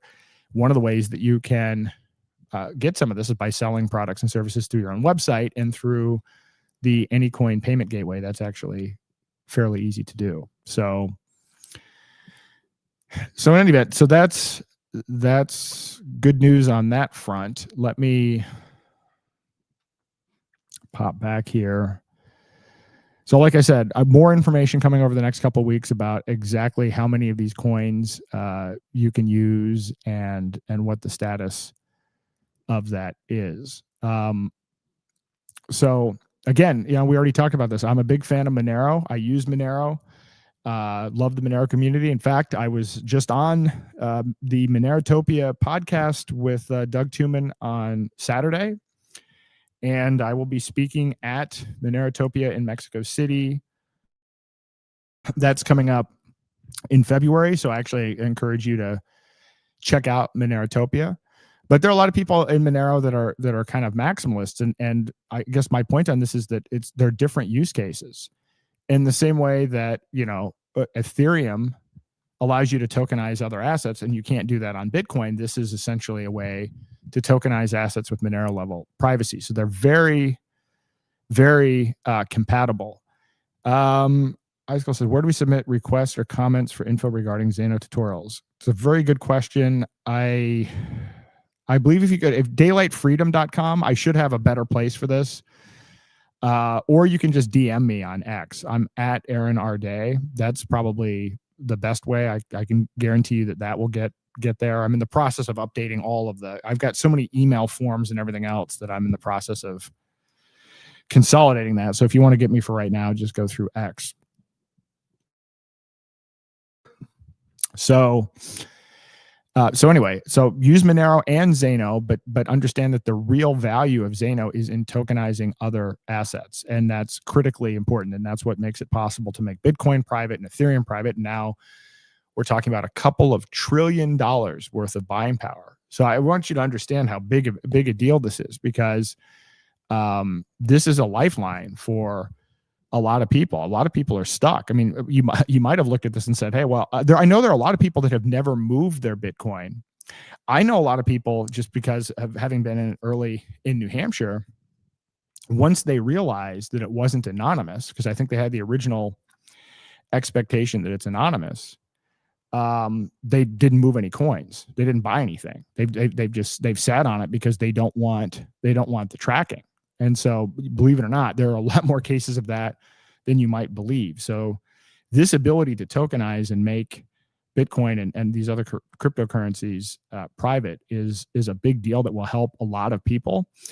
And I hope a lot of people learn about it as quickly as possible. Although it's tough, as I said earlier, at least from what I've read, X is actually kind of shadow banning crypto related content. So we've got to go through the game of figuring out what words you can use and what words you can't use with respect to posting about even these things. But I'm going to be putting out some content in addition to this video, which I'll put into different segments and everything else. As I said, at some point in the next few weeks, Freedom Forge will be updated with a whole guide on how to walk through all of this. But what I will show you is a very short video of Bree showing you how easy it is within the Edge wallet to convert your Bitcoin to private.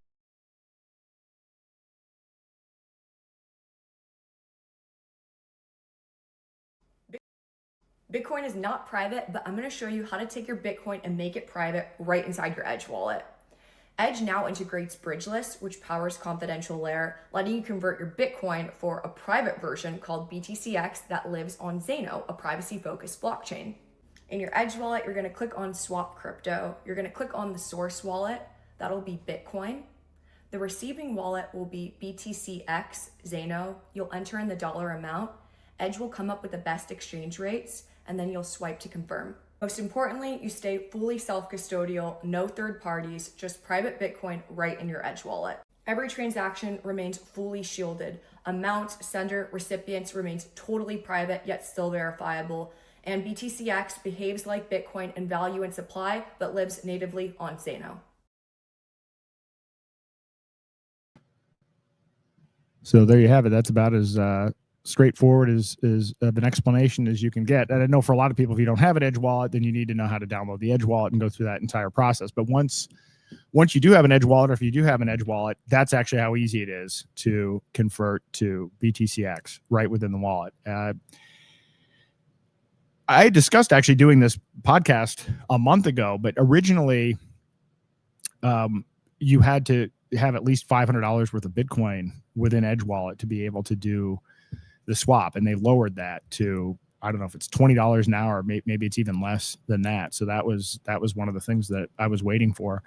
So that's exciting. So if you already do have an Edge wallet, I encourage you to check it out. It's as easy as adding another coin and doing a swap right within the wallet.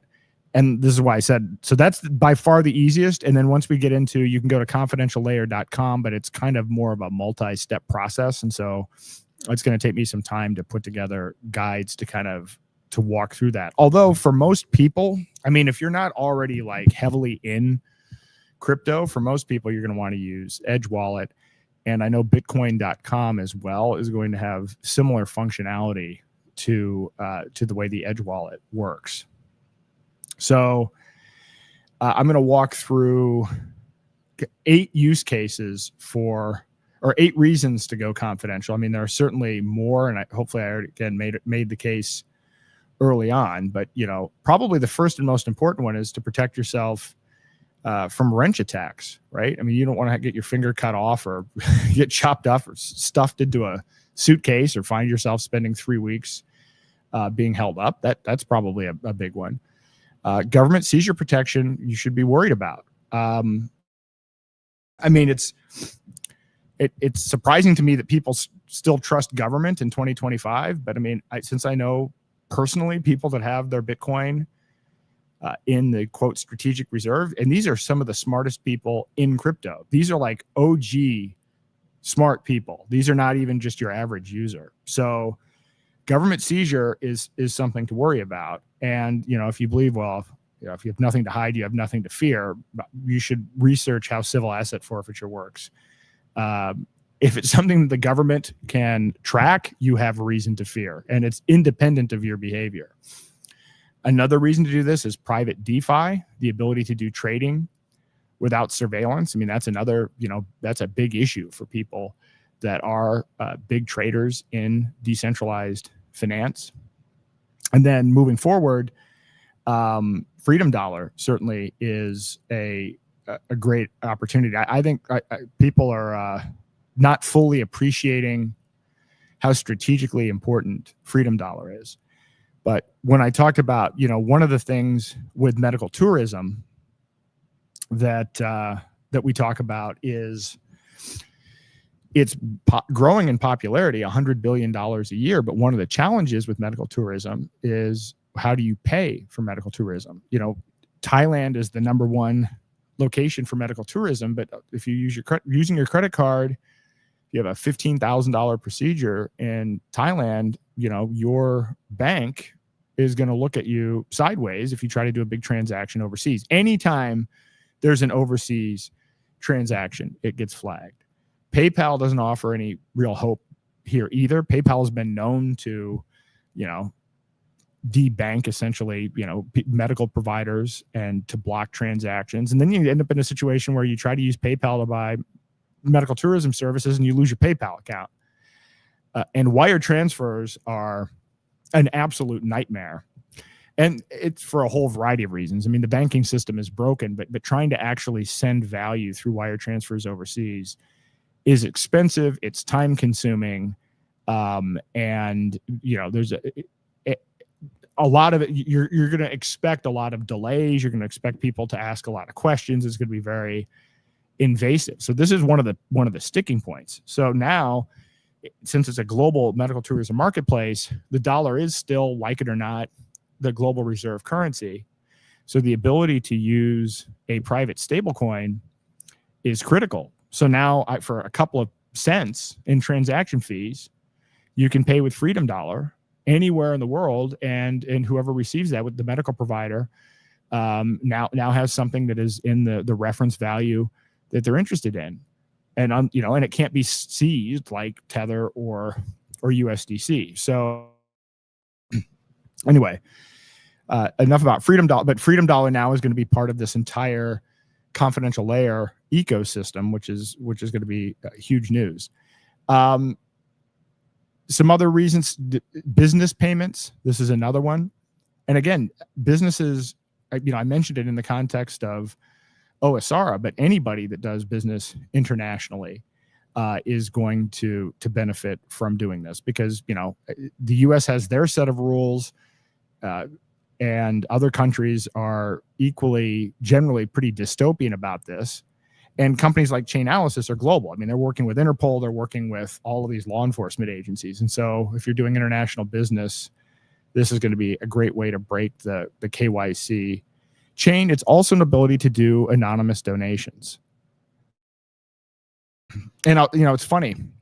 That may sound like a nefarious thing, but here's an interesting story. So I was talking to a guy who's a lawyer, a pretty high profile lawyer, and he's been fighting big pharma. He's been working on a lot of these lawsuits. He's been trying to go after Pfizer. And because obviously at this point, there's more than an abundance of information about fraud and neglect broadly in the healthcare system.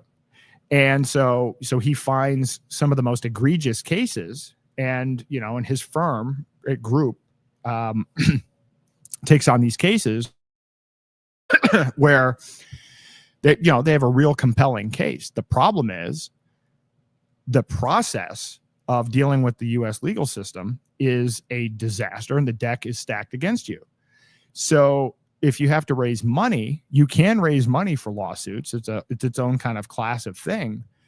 But big pharma in this healthcare complex, if they can find out who you are, if you're donating to this, there are cases of retribution. This has been a problem for him. He's actually had people that wanted to make donations, but there was no way to make the donations in a private way.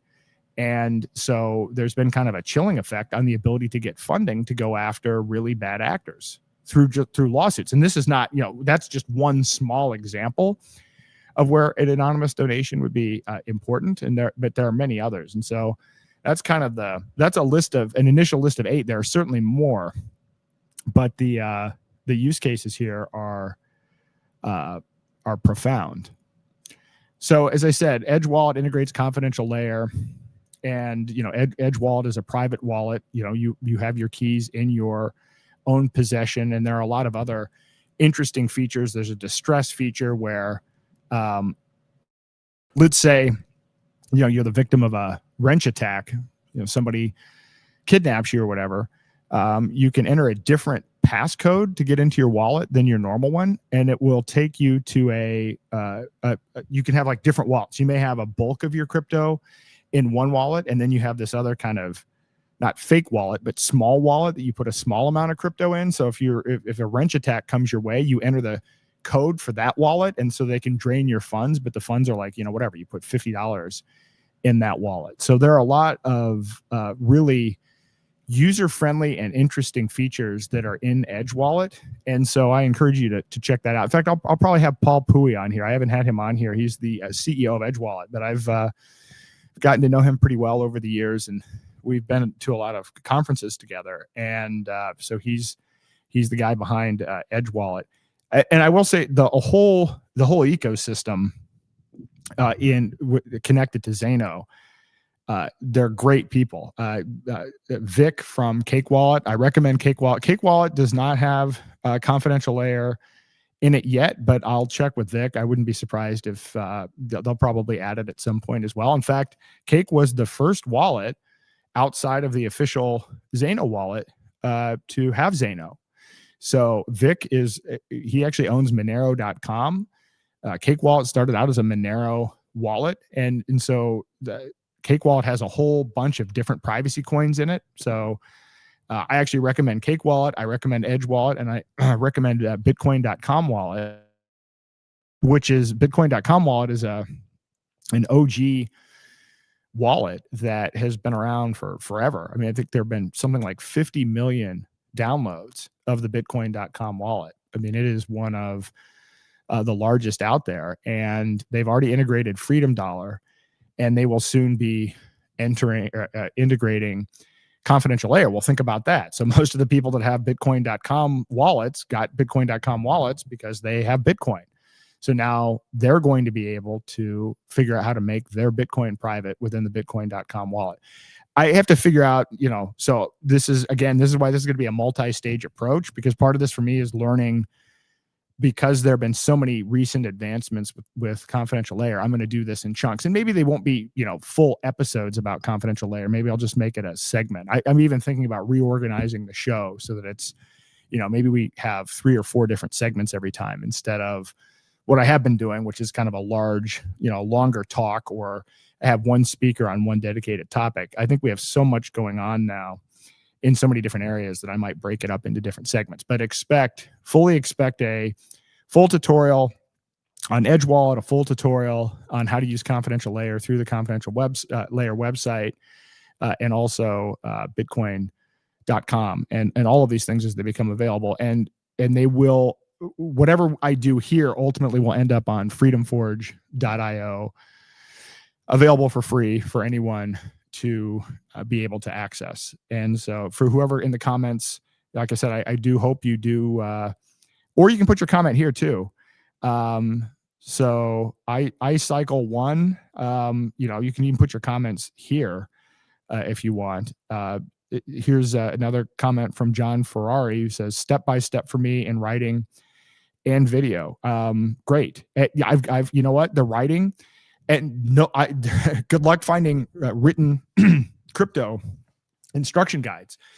This is a thing that, for me, having done these workshops, there is a disconnect. A lot of crypto is designed for people that are already in crypto, or it makes an assumption about knowledge level or the way that people process information. I will tell you something that I'm working on right now, kind of to veer off a little bit on the AI path. Right now, what I'm working on is I'm taking all of my podcasts and I am running them through a video AI model, so that you're going to be able to search the videos, not just search the text in the videos, but you will be able to, like, what did Aaron say about confidential layer? And it'll actually pull up the timestamps and take you right to the part of the video where I talked about those things. This is my next project that I'm doing to kind of rev up the Aaron Day Show. And a lot of what I'm doing, I actually like having these 6 sites because I can experiment with new technology, and once I see how something works. So, but the idea there is, with these materials, you have a chat bot where you can ask a question and it will pull up a text answer and it will take you to the video. So what I'm interested in is figuring out kind of multimodal ways of providing many different ways to get access to the information so that it can be, customized based on individual learning patterns. People learn different ways. Some people are auditory, some people are visual, some people, and so from my perspective, I've been thinking a lot about, well, hey, how do we harness the power of AI to, if I'm trying to get a message out, not everybody's going to listen to a 5-hour podcast. This is why I do memes, I do songs, now books. We for the last 2, I don't know if I'm going to do a book today. I don't think I gave. So Mike Adams is indexed. He has all my podcast transcripts. So when you generate a book using his system, it may actually refer to and use these podcasts as a source. But this information from today isn't in his thing. So I suspect if I did a confidential layer book, it wouldn't. I wouldn't think that it would have up-to-date information about that. So in any event, that's my little sidetrack on that. I mean, the rest of this is again, at this point, I'd like to say maybe I've overdone it or repeated it, but you can't repeat enough how important privacy is. Privacy is the number one tool that we have to fight this overall technocracy. It is absolutely 100% critical, and confidential layer may be the biggest thing to happen to privacy so far, simply because we're dealing with trillions of dollars of assets now that can be made private. I mean, it's even more than trillions of dollars, right? So it's, it's the market cap of Bitcoin and Ethereum and Solana and all those other things,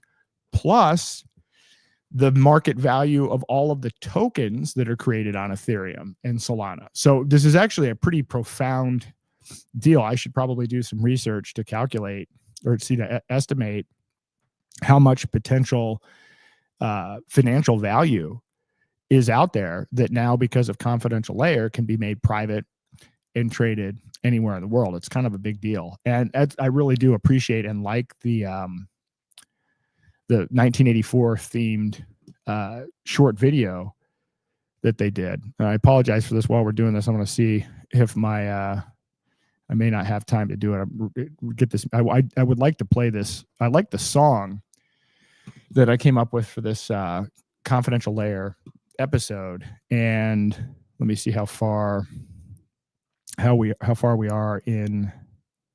Oh, hold on. We're getting close. Oh, wait a minute.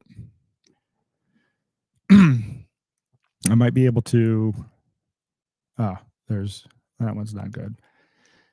I'm getting close. I should be able to render this music video about confidential layer. There's only one missing segment here. So let me get that going, and then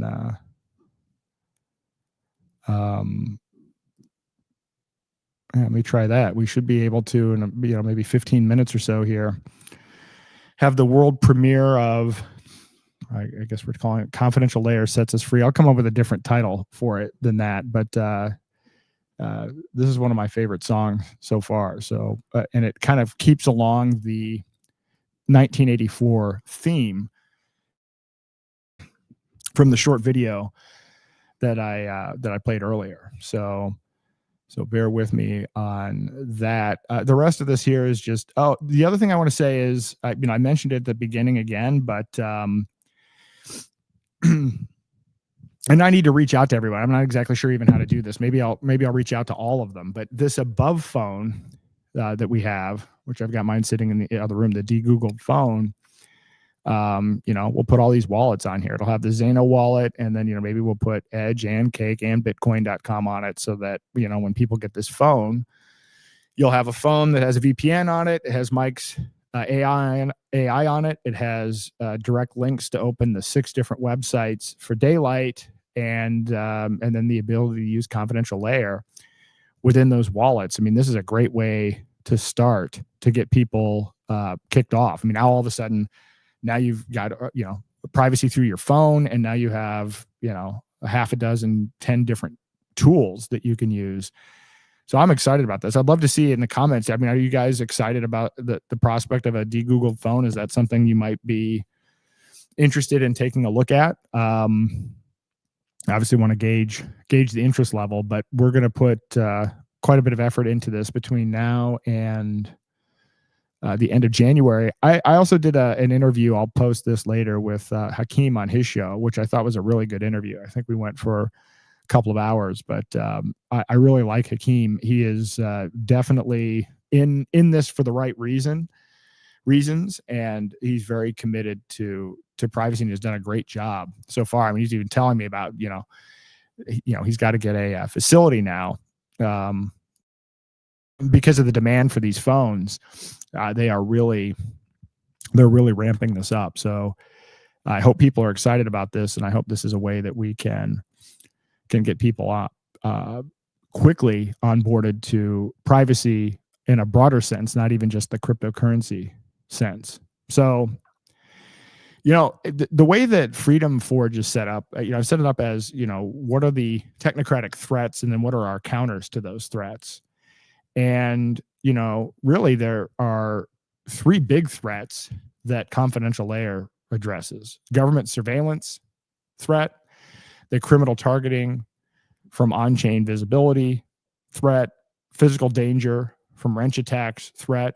I mean, actually, we talked about the wrench attacks, but then there's also just getting hacked in a non-physical way. So, they're kind of 3 layers of having your stuff stolen here. Just wish you could do a tap to pay with a Graphene OS phone, maybe something they could look into. Yeah.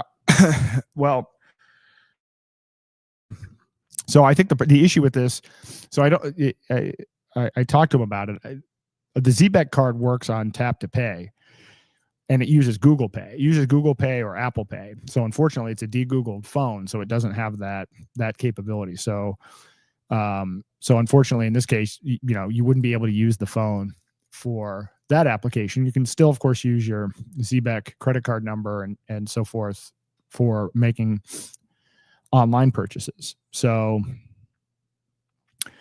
all right. So with that said, so stay tuned on this. I mean, for action items, like I said, you download the Edge wallet and you can play around with that. Otherwise, stay tuned over the next couple of weeks, and freedomforge.io will have these detailed guides. And if you want, I'll send out links now if you want to join the Q&A while this video is rendering. All right. Link to live Q&A. And if you want to put in the comments as well, any suggestions that you might have for what format you would like to see for these educational materials. I mean, you can put them here as well, or if you want to hop on live, and that might even be better, so we can talk in real time. And it's hard to capture sometimes in a comment or whatever, but to kind of walk through. I want to hear what people's pain points are. I know a lot of people have pain points. Believe me, I hear it all the time, and it's frustrating for me because my time is I haven't been sleeping a lot lately because I'm trying to get a lot of this stuff done, and then I'll get in a day 3 or 4 or 5 people that reach out with how do I set this up, how do I do this, and that's why I'm like, okay, clearly the materials are not they're not adequate, and I want to figure out, rather than handle each of these things one at a time, unless it's a real quick thing. If it can't be addressed by one of these short videos, then I don't have enough time to do it. So I want to actually spend some time doing a really good job of making the materials together. And so what I'm thinking about is, just, I guess, walk through what's going through my mind is, there's like, you could have like an online course, you don't have to pay for it, but I mean, a course in the sense that you can see and click through to the various chapters. So it'll go into a lot of detail. I mean, it'll start at the very beginning, the explanation of how the wallets work. I mean, it's not just here, download this, but maybe with the background material. But this way, you can choose your own adventure. So if you're already ready to, if you're already familiar with the wallet, or you already have the wallet and you just want to know how to do, the conversion to BTCX, then you can go right through to that section. Obviously having a written guide. I will say that the challenge with this, and because I've thought about this a lot, part of the reason I haven't done this already is simply that based on my experience of doing these workshops, every time we would do a workshop, I would have to completely change the presentation.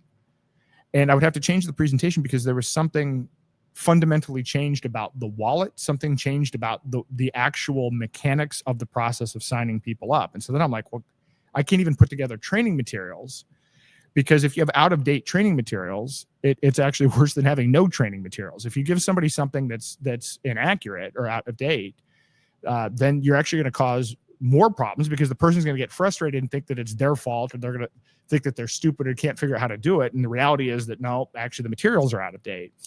So, finally now I think things have stabilized now that there are great wallets. I mean, Zano upgraded their wallet. They brought in a new development team. So the mobile wallet is much better.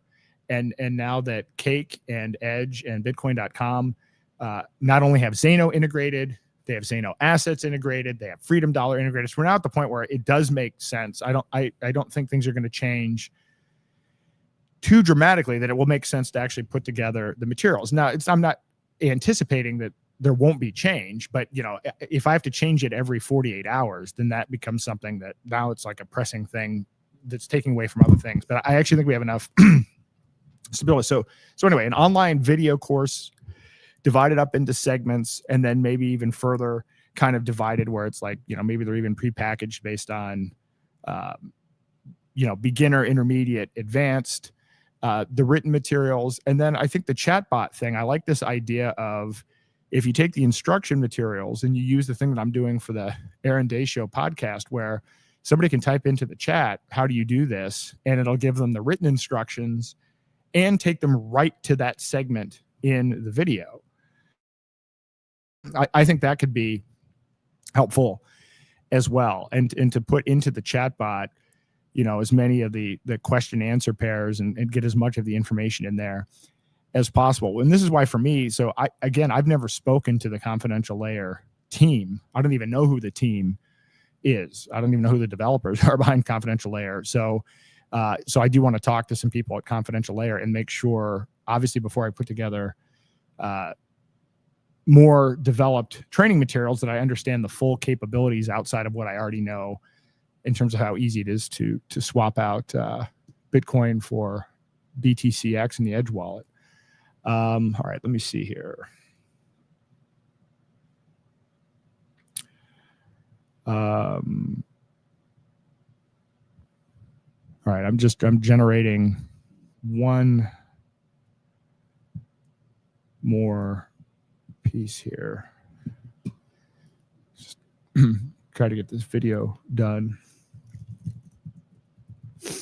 So anyway, hop on if you want. Happy again to do Q&A. I need to.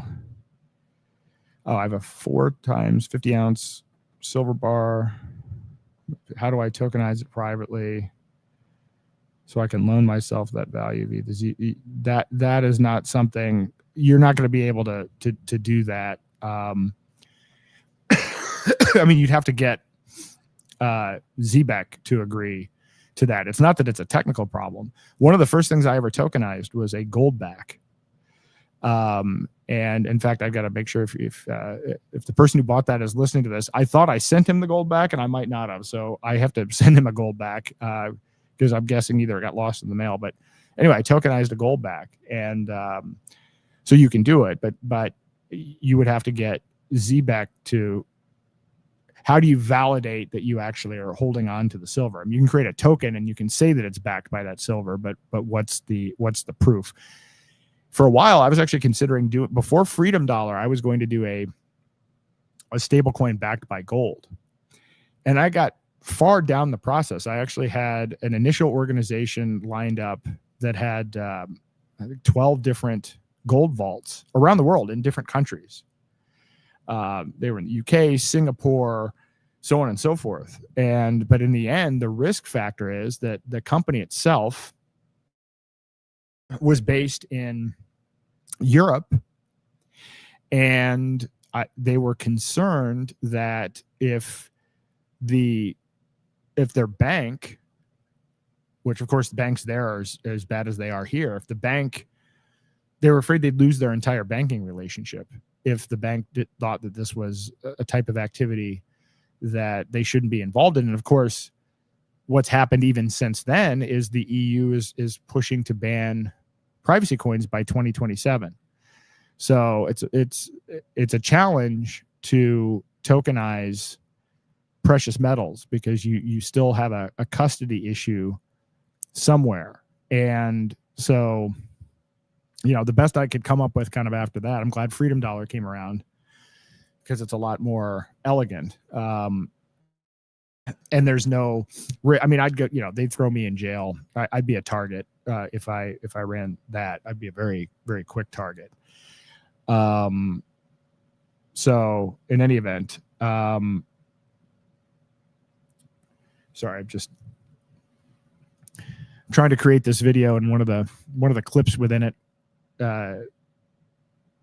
got a not suitable for work, and it wouldn't generate it. So there's this whole music video system that I've created has a lot of steps in the process to try to, you want to get the best model for images and video, but sometimes the best model is highly censored. So I have to have like the series of, all right, well, if this one doesn't work, then go to this one as a fallback. The Fed has the word dollar copyrighted. You cannot use this term. It's a privacy stablecoin. Good luck. I don't even know who the developers are. It's completely decentralized. There's no corporate entity. Nobody knows who runs it. Good luck with their copyright infringement suit. I wish them all the best. Again, this is one of the other things you have to get comfortable with. I talk about this all the time. We're not going to comply our way out of technocracy. They are building completely centralized systems. They are now trying to tokenize and control and program everything that we own through centralized tokenization. And the reason that open source developers are in prison is not even necessarily because they're violating the law, but because privacy actually works. That's how you know it's one of the true viable solutions that we have left, is because they're trying to shut it down. This is why it's critically important to have things like algorithmic stablecoins or something like confidential layer, where it's all completely decentralized. There's no kill switch. There's no centralized entity to go after. This is critically important. And when I was looking at the gold-backed token, I thought, well, I know it's not fully centralized, but it's still an improvement over what we have. And it took about 12 months to realize that that's going away. So that was an issue of literally the EU in the span of developing it, figuring out how the economics would work, because you have issues with how are you going to handle, you still have to pay for the gold to be vaulted, and then how are you going to do the redemptions as a whole.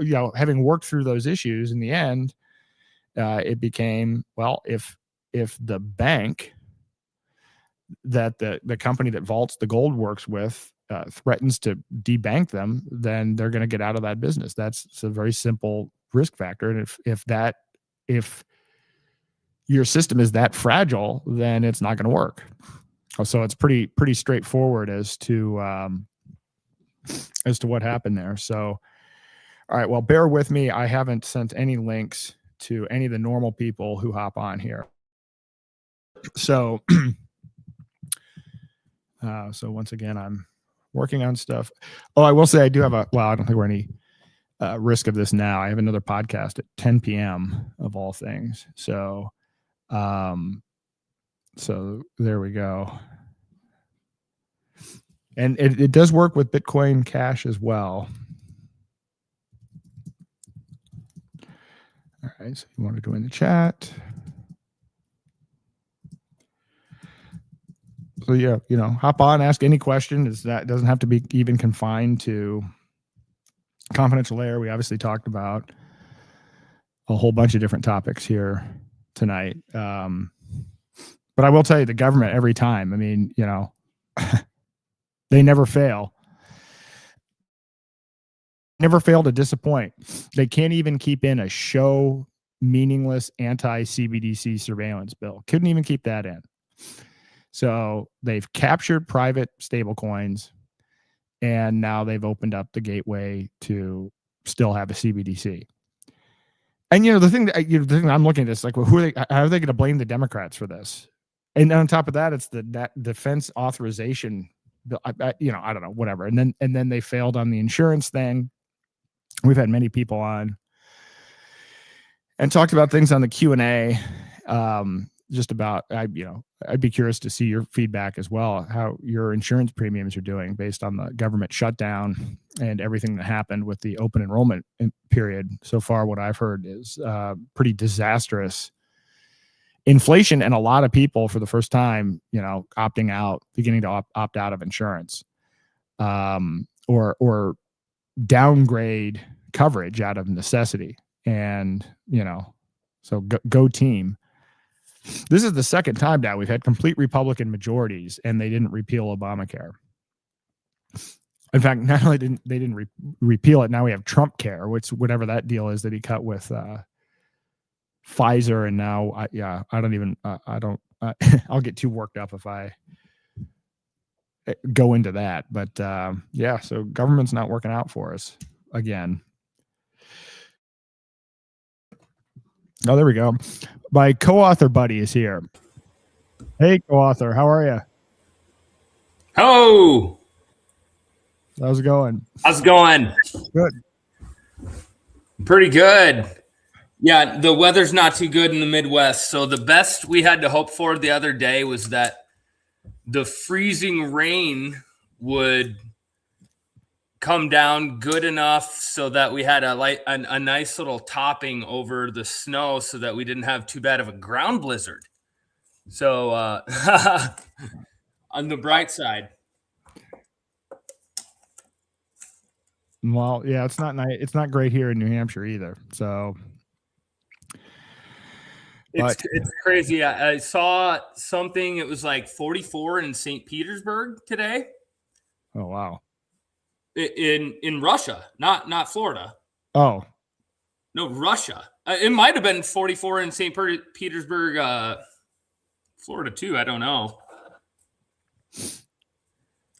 Yikes.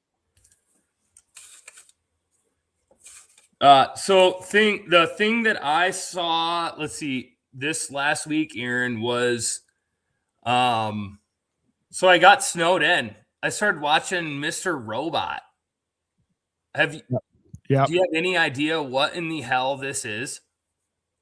Yeah. Well, I've watched part of it. I watched, I think, the first season or something. And so look at timelines. Look at Bitcoin Civil War. Let's Technocracy, Atlas, who was involved. So like,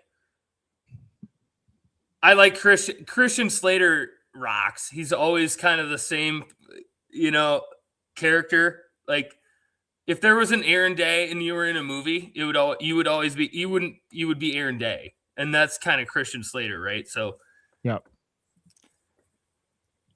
I wonder so he was a producer. So who was talking about 1-to-1 dollar equivalent stable coins in pre-Bitcoin Civil War? Like what? What was the timing? So when was that show? So is 2015 to 2019? Wow. We're talking eCoin, right? So there is a character in the show, and he's talking to the head of the Fed, and the Fed goes, "We're not going to let you create a private currency that's a 1-to-1 with a dollar. Are you kidding? This is the job of the government," he said. Yep. Yeah, no, I know. I think I've shared that clip on X before. Really? Okay. Yeah.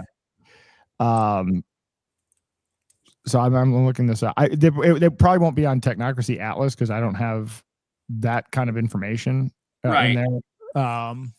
Christian Slater, you're next. You're next on Technocracy Atlas. eCoin foreshadowed real developments like JP Morgan coin and even Enron's 2024 crypto revival plans. Interesting. Well, Right. Like, but so who are the writers? Like, we're talking back in the day where this is pre-Terra Luna crash. This is like eCoin, you know what I'm saying? So I find those little parts of society interesting, even sometimes more interesting than the stuff that is overt within the stuff that we look at, you know? yep. Well, I'm sure we're going to find somewhere that Jeffrey Epstein is a producer. Right. Behind the scees. Right. No, filmed at an island undisclosed. Right. Yep. Or was Brock Pierce? Oh, comedy. No, I mean, that literally, it has to have, I mean, there's no way that you're writing it into a script and these actors are just saying stuff. And it's like, wow. like, you know what? I love having you on here because you always bring up stuff that's like, wow, the date of that episode was November the 8th, 2017. That is like right in the middle of the hijack. That is as it's going on. So how long ago? You can't write that overnight, right? I mean, maybe they could get teams that would, I don't know how it works, but. Yep. Philip Price, eCorp CEO, announces the U.S. government is giving eCorp a massive no-interest loan, which will back eCoin 1-to-1, making it the de facto digital dollar.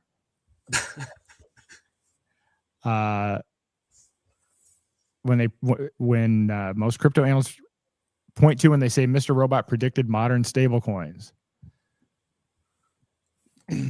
Predicted, yeah. Because Christian Slater's always who I would look at. You know, he's the next Ken Griffin. I mean, he's come on now. Yeah, of course. Well,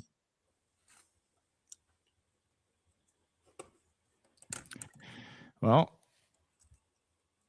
right, 2000. Of course, and then you know the main actor, this Rabbi Malek guy. I mean, he got launched into the stratosphere. He went major.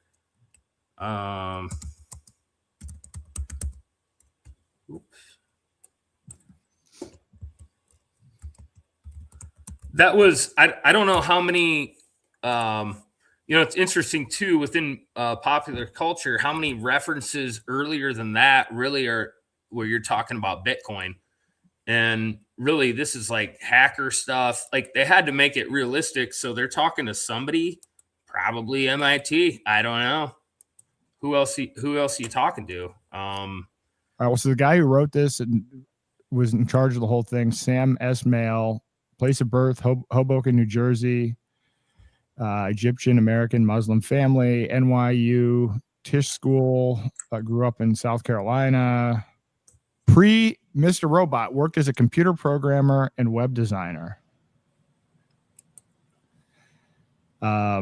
Created and wrote most of the episodes and directed 43 out of 45 of the episodes. His general themes are, so his major works: Homecoming, Gaslit. I haven't seen that. Leave the World Behind. Oh man, Leave the World Behind. That was that Obama funded movie on Netflix. Right. Oh wow. Okay, so then he's working on a Battlestar Galactica reboot and a Metropolis limited series. Wow. Interesting. Known for paranoia, unreliable narrators, corporate critique, long single take sequences, predicted the rise of stablecoins, deep fakes, and ransomware as a service. He's a hacker. He was a hacker turned filmmaker. Wow. Wild.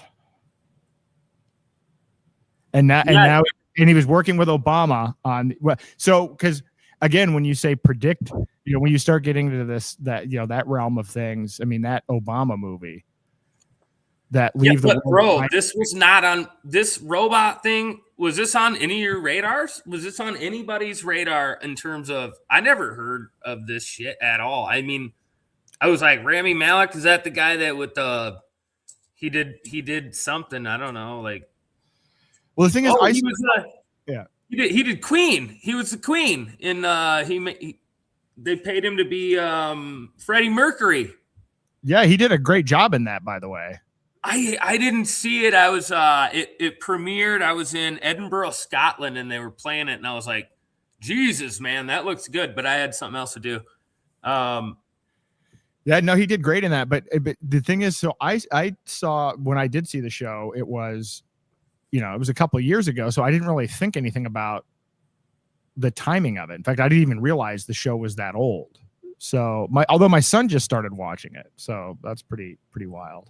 Well, and it wasn't on anything because it's a USA production. What I don't remember seeing. It's a Mandela. Like, I don't remember it seeing coming out or anything, Mr. Robot. And then apparently you could look up when did it get released on Netflix? I mean, there's a definite reason why.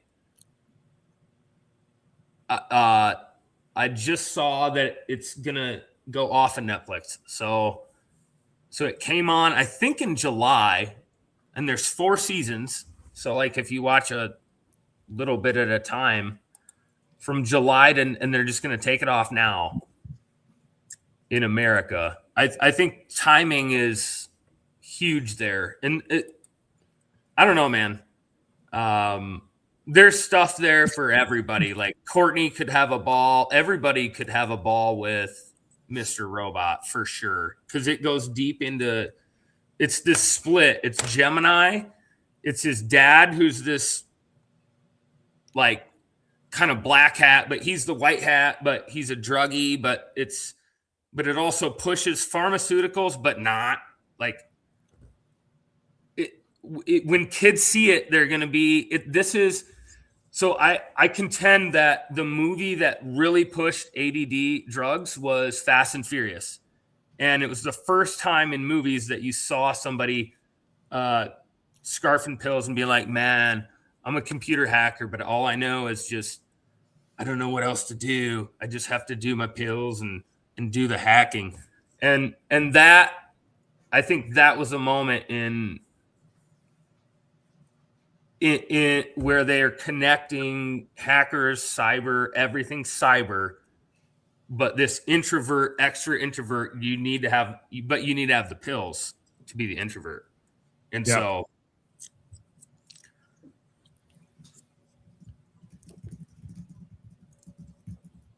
I could see that. Yeah, definitely along those lines.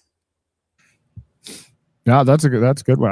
I will take a watch. Like I said, I only saw part of 1 season. I didn't even realize it had 4 seasons, but that's fast. That is a fun rabbit hole.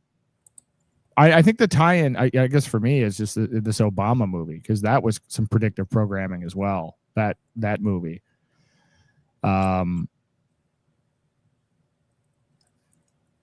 Another kind of end of the world scenario. Yeah, right. I touched on a lot of themes. It'd be interesting to look at that. I mean, how does a hacker end up becoming a, Hollywood writer? That's not a usual career path. That's unusual.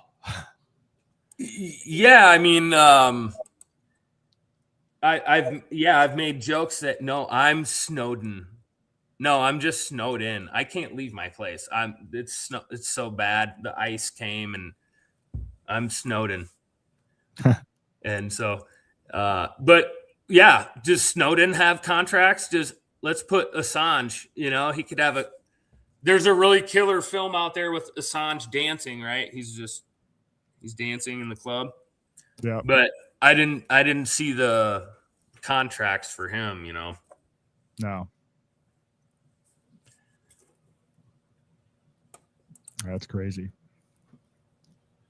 Well, they didn't predict confidential layer though, so that's good. Right. Right. They didn't actually talk about. Let me think about that. Yeah. In the series. Well, I don't know what happened with it. I guess do privacy coin well, I should look this up. Are privacy coins part of the narrative on that show? Let's just say they don't mention Monero. No, they don't. It was Bitcoin. It was basically Bitcoin and nothing. There was no other mention of anything there. And then there was it was kind of a general theme of a China hijack deal, like I don't know, in terms of China, in terms of their undercover power. Well, it's interesting because it's a hacker group, and that yet there's no privacy coin. And what I'm seeing here is a summary: Right. season 1, Bitcoin only; season 2, eCoin fictional; season 3, eCoin again; and then season 4, Bitcoin. So at no point is there any privacy coin mentioned. Which, if you were really a hacker and you were really doing this subversive thing, you would think that would have come up at that point. Well, hold on. There is a specific. Okay, so Craig Robinson, big black dude. He's in The Office. He plays the keyboard. He's like comedy. He's in Hot Tub Time Machine and shit.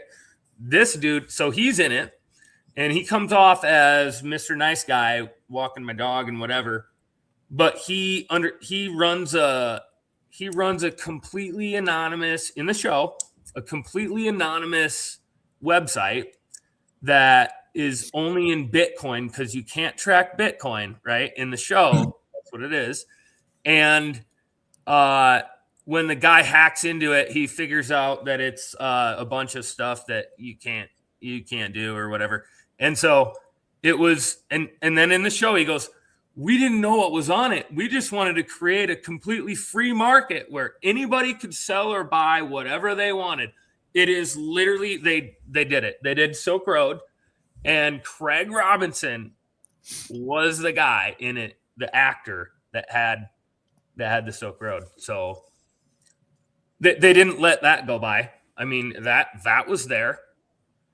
Well, of course, Silk Road was already around. They didn't predict that. They were just late to the game in that on that. No, I mean, it's how they it's just about the portrayal. Yep. Right. And then now what we see, it's years later, of course. I mean, shit, that's 8. How many years later is it? In some of the cases for the writing of the episodes, it was, you know what? No one was talking about in pre-Bitcoin Civil War. It was like, yeah, we got to have a $1 to $1 called an e-coin. This will change everything. No one was saying that. I don't remember it. I don't think they were talking about it in terms of stable coins, but certainly there was the concern that if Bitcoin wasn't widely adopted, that the government would implement a worse form of it. People weren't calling it backed by the dollar though. That was not a common theme. But I'll tell you the timing though. 2015 to 2019 is the time at which Bitcoin was hijacked and the U.S. CBDC pilots were launched by the Federal Reserve Bank of Boston and New York in conjunction with MIT. I mean, that is the window. Sure. So good times. We got somebody else joining us here. Hello. Hey, how's it going? Good. How are you? Good. Good to meet you guys. My name's Kent. Nice to meet you, Kent. Yeah, I just watched your part of your live stream. You're one of the very few guys that know what you're talking about, so had to log in. Awesome. Appreciate that. Thanks. How do you feel about Aaron? Slouch. Yeah. Yeah, I've been my name's Kent Lewis. I'm a 3-time presenter for G. Edward Griffin, and I'm one of the very first ones in the world back in 2017-18 to tell the world that Bitcoin was controlled by the Federal Reserve, and I wrote reports on it. And then everybody from Cliff High to Jeff Berwick to Bix Ware came out and said this guy doesn't know what he's talking about, and then they had to eat crow. And today, for a living, what I do is I develop entire ecosystems to live outside of the digital slave system in which they're implementing. Very cool. Yeah. So I saw your email today. No idea how you got my email, but I was like, hey, got to listen to this guy's podcast. My guess is you probably signed up for the Technocracy Atlas. That's likely the scenario, because we don't get emails from, it's not like we buy email lists or anything. I was wondering. Unless I met you. Were you at a Red Pill Expo? I'm a 3-time speaker. 3 times. I spoke a couple years ago. Really? Yeah. I spoke in Salt Lake in 22 about the new worldwide financial system. I was talking about ISO 20022. And then I spoke in Spokane in 2018 or 19. I spoke about how Bitcoin controlled, the Federal Reserve controlled Bitcoin. And then I spoke in Paso Robles at Freedom Force International. Yeah, I was in South Dakota. Cool. Yeah, I was invited. I wish I would have went. What'd you talk about? Talked about a lot of things we're talking about right now. I talked about privacy coins. I don't think I talked about confidential layer, although I might have mentioned it. But I actually talked about the war on crypto and our political prisoners like Roger Ver and Ian Freeman at the time. And then I talked about CBDCs. This has been the thing that I've been focused on for the last 3 years, is warning people about CBDCs and the government crackdown on crypto. And now here we are. And now it's, we have backdoor CBDCs through the Genius Act and everything else going on. I'm very interested in learning more about confidential layer and Edge Wallet and Zano. So John McAfee and I used to talk a lot, and I had approached him with a design that I had in mind for a digital asset, and he absolutely loved the idea and wanted to come into it with me. I'm glad he didn't, but that is 1776token.com. And real briefly, because you'll appreciate this, it's the most secure cryptocurrency in the world, in my opinion, and it was free to develop. Well, as far as the design, and what I had noticed was proof of work could be compromised because, back in 2017-18, the majority of Bitcoin mining was done in China. And so I saw that, well, if 90% of BTC mining is done in China, well, they pretty much control it. And then I started looking at proof of stake, researching it. And then I learned how they were actually tracking Bitcoin. And then I thought to myself, as I was researching, I was looking at Pivx, how they had the blockchain explorer built into the wallet.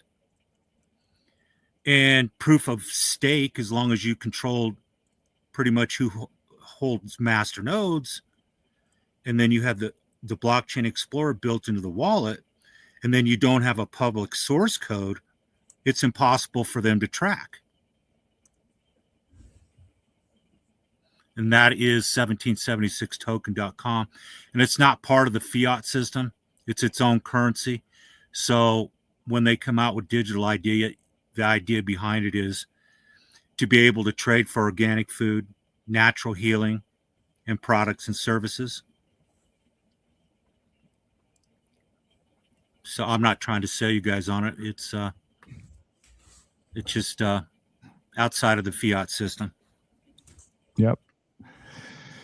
Yeah, I'll take a look at that. And that's a lot of right up the alley of what we're doing with some of the tokenization projects on Zano. I don't know if you heard this part of it, but we've launched a beta version of a global medical tourism marketplace, and which we're going to expand into other areas of healthcare. But the ability to use privacy coins and privacy tokens to create marketplaces that are parallel systems that are outside of the system is that's the way to go. I mean, we're pretty much running out of options, frankly.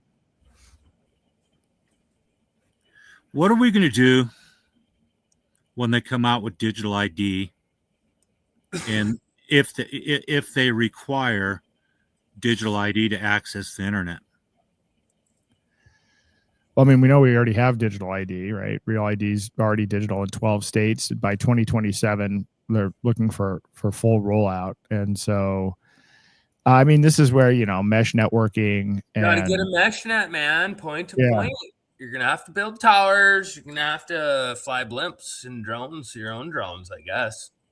Let's start building our own mesh network now. I have to look. I've got an entire folder on open source. Towers?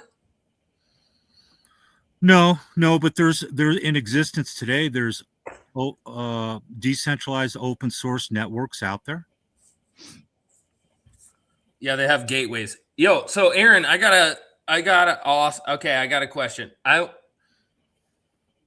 We should be able to can we get to this answer of this with your AI, Mike Adams, and stuff on? I have it pulled up. So I put up LM Studio. I'm running it on my own stuff. So you should be proud. I said I was going to do it, and I'm going to do it. Okay, so here's the deal. This is controversial. Bix Weir. How much silver is in a solar panel? Now, this is a big deal. Like, based on what I've seen, and I'm having a Mandela effect and shit right now, because and Bix was saying, well, it's going up. It's like more like almost an ounce per panel now, and it's 600 watts. So the newest generation TopCon panels are like 600 watts, right? That's a shitload per panel. When I first started, it was like 150.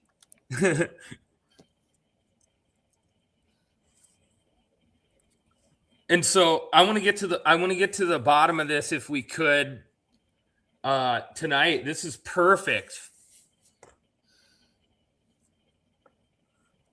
Are we writing another book? There we go. Let's see. Well, I'm just starting up LM Studio here. What did it tell you? Did you hear anything? Okay, so everything a lot of stuff I see online is insanely low amounts of silver per panel, but I've never done it myself. I think there's a person to talk to. I think the guy he does crushing of different materials and whatever, and recycle stuff, and literally manufactures the stuff, but is a psycho about recycling, gold, silver mining, like different. So essentially you can recover anything if you smash it down into small pieces and then put it on a shaker table with water, and it just moves into its own separate chamber, and then you can smelt it down later, and there's tons of different stuff. So like recycling is going to be huge, especially with AI, especially with robotics. So for instance, like I honestly think that we probably don't even need to produce nuts and bolts ever again. You can go to an auction and get like 10 5-gallon pails of nuts and bolts for $1. If you could just sort them, I don't even know if we need to buy anything from China literally ever again. There's so much produced. So like, sorry, that's like just many different thoughts, but so 50 grams to 70 grams of silver per panel. That's what I'm getting from this. Most solar panels use recycled silver. So to your point, sourced from e-waste recycling programs, decommissioned electronics, industrial waste from factories using silver in manufacturing.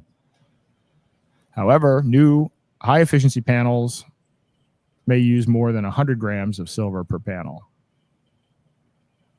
do we have a way to check out what Bix Weir is saying right now? Because he was saying like an ounce a panel. An ounce a panel. That's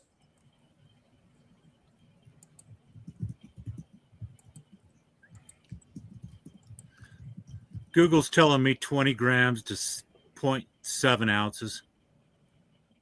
I'm 100% off grid, so I've got about 40 solar panels.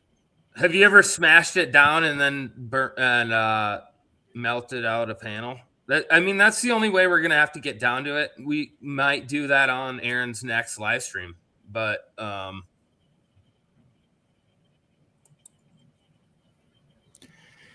Weir estimates solar panels consume over 500 million ounces of physical silver in 2024, on track for 450 to 650 total. Interesting. Dwarfs official estimates, which he calls impossible, given a 135% rise in installs from 2022 to 2024, but only a claimed 65% silver increase. So the other thing is that people conflate production in China, shipping to the United States, installed capacity. There's a lot of ways. I just want to know what's in a panel, and I've never busted them down before. I have panels, but it's a lot of work, man.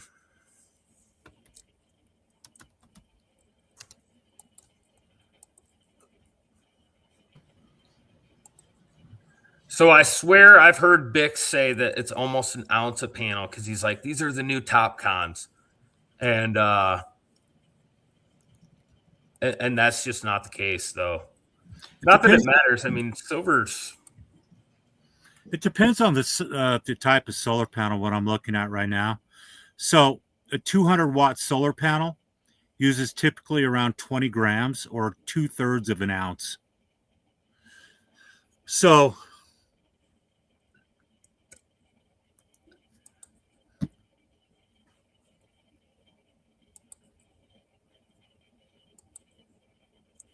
do you guys know David Morgan? Personally, yeah, he sang at my birthday. No, I don't. I don't think. Of course, yeah. It's weird that his name is David Morgan and he's the silver guy. But yeah, I know David Morgan. I've read his shit. I've read his stuff, of course. He's a good guy. I think the silver's about ready to just go boop. It's out of, there's it's becoming scarce. So anyway, guys, I don't want to crash your party. You already did. You're not crashing the party. Let's go. So the 20 grams of physical silver per average modern solar panel. 200 watt. 500 to 600 watt. Based on his 2024 supplier data breakdown. Is that from Bix is claiming that now? That's according to Grok. This is what Bix Weir's answer is on this. Okay.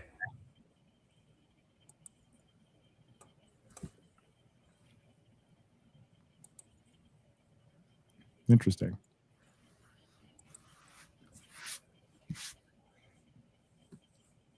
I thought it was an interesting question just to bring up. I mean, to really solidify it out there. Yep. It's interesting. I'm just looking at my post here. People are like, oh, Bitcoin's privacy problem was solved in 2016. It's called Zcash. So yeah, that's not really a solution to Bitcoin's privacy problem. Zcash is controlled by Digital Currency Group. Yep. What's his name? Barry Silbert. Yeah. Yeah. He runs DDS or DCG. Yep. Yeah, he's been silent for a while. Wasn't he under investigation, being sued? And then, he's been quiet for a long time. I haven't been researching crypto for a while. All I know is DCG controls, or it used to, when I used to research it, the majority of major crypto projects, exchanges, technologies. And then if you look at the board of the directors, at least going back to my report from 7 years ago, even 7-8 years ago, when you look at their board of directors, they were a good percentage of them were also on the board of governors of the Fed, including Larry Summers. Yeah, I'm pretty sure I can't find it now, but I'm pretty sure I remember Larry Summers being on an advisory board for XRP as well a while back. Mm-hmm. And then I just downloaded these two exchanges that you're recommending. And so, I'm in the process of creating apps. I've got a end-to-end encryption software I'm releasing soon. That's what I do for a living, is develop software. And I don't understand, like on the Edge wallet, it's all apps. So if Google or Apple decide, well, we don't want you to play ball anymore, because it's happened to me before. And then it doesn't matter. Bill Binney said it's already been done at the hardware level and it'll never be changed. Okay. Hey, check it out. Hey, Aaron. So I checked this out on LM Studio using Enoch. And I asked it, oh my God, it goes so stupid. Ask Enoch the gold price in 2000. It will tell you it's $27, I swear. But anyway, after arguing with it for a while, I finally got something useful. So everybody knows that houses are overpriced, right? Houses are overpriced. So let's look at, if you take year 2000 average house price, 150 grand. What was gold? Let's say 280. 180. You take the house price 2024, 450. Gold price, I mean, it was 2,500. Let's just say 2,500 bucks. So our house is overvalued.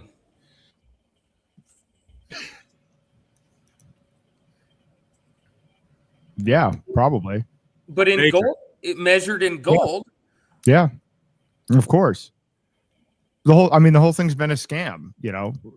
Keep interest rates low, change all the criteria, and continue to pump the thing up. Yeah, of course it's overvalued. Yeah. Bring back subprime. Yeah, it is back, isn't it? Yeah, fully. Yeah. Then when they collapse.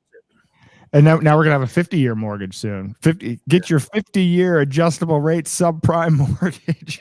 And then when they collapse everything, Blackstone's is going to step in and buy it all up, and the ordinary person will own nothing and love it. No, it's going to happen sooner Sooner rather than later, I suspect. I'm getting that Enoch is telling me $273.50 an ounce on January 1, 2000. Peaked at $292 an ounce later that year. Indeed. And the houses were 150 grand. So you divide it. How many ounces of gold per average house? It's like 550 maybe. And then 2024, how many ounces of gold per average house? It's less than 200. So measured in gold, houses are shit. Houses are dog shit. It should be $2 million for average house. Wages haven't caught up. See what I'm saying? It should be the average suit is still an ounce of gold, right? Or whatever. So if your average house is still the same in gold, you're talking $2 million average house. Oh, yeah, okay. If in measured in gold, nominal. So I say houses aren't overvalued. I think people are underpaid, but no one's paying. No one's gonna. or what else would you make from that? So what I asked Aaron was, yeah, just gold average house compared to now in gold in terms of price of gold. Well, I'm looking at that now. It depends on what date you pick. I mean, I just picked 1980, which was not a great comparison year because 1980 it would cost 103 ounces versus 153 ounces today. Which, but if you picked 1950, you'd actually get a different result. Mm-hmm. Okay. I think measuring in gold is a fun metric, but.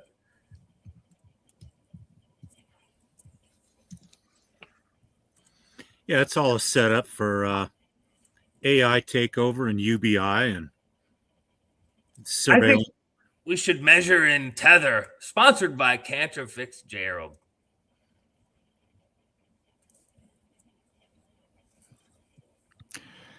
Yeah, I mean, I just did a table in 5-year increments, starting from 1945 to today. You know, how many ounces needed to buy. So it peaked in 1960, or actually 1970, 850 ounces to buy the average home versus 153 ounces today. How about that? Nice. So there's quite a bit of fluctuation here. The gold to home ratio. Yeah.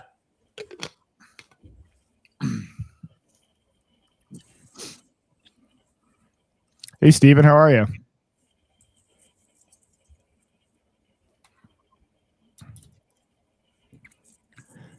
I see Steven's there. Maybe he's not. He's on mute, or maybe he's. Good evening, Aaron. How you doing? I'm doing well. How are you? All right. I was up on a ladder. It took me a little while. Interesting conversation. Yeah, confidential layer. There you go. Well, and everything else.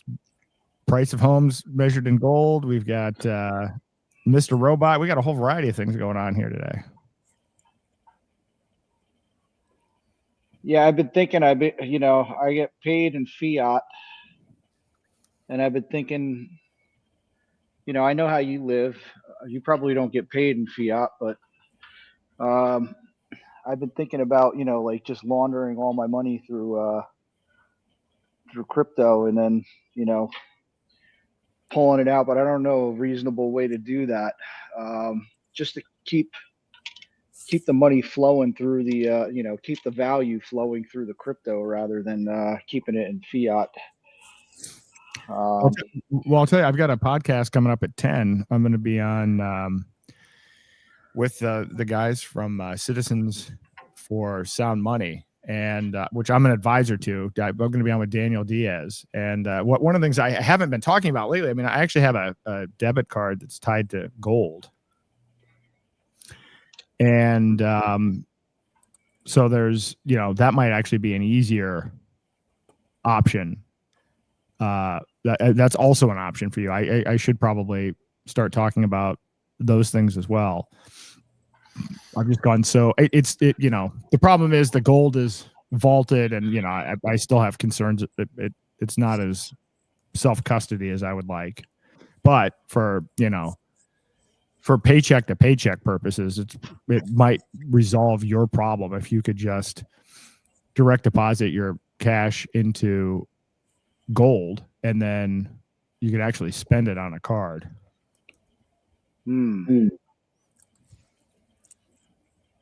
Because the one thing I would say, when you mention that, the problem is, crypto is pretty volatile, right? So that could actually backfire against you. Yeah, I've been thinking about that. And I've also been thinking about the fact that, in order to obtain it, you got to use an exchange, right?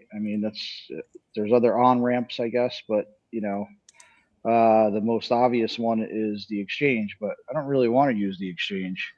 So that's why I want to talk to you about all this stuff, because like I said, I know how you live, and I kind of want to duplicate that model in some way. Of course, I'm in the fiat system right now, so it's a little bit difficult for me, but because I get paid in fiat. But I don't expect that that's going to stay that way forever, because I want to get out of this work that I'm doing right now.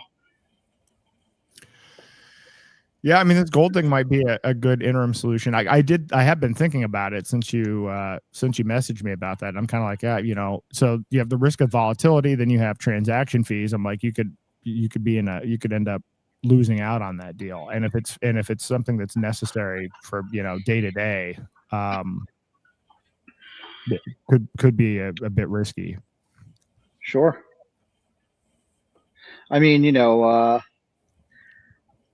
I have, my store of value is it's not huge, but it's I think it's big enough to handle.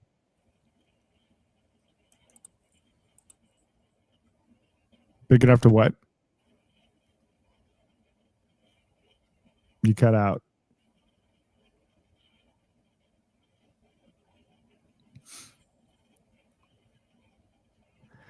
Oh, you're on mute, Steven. I don't know if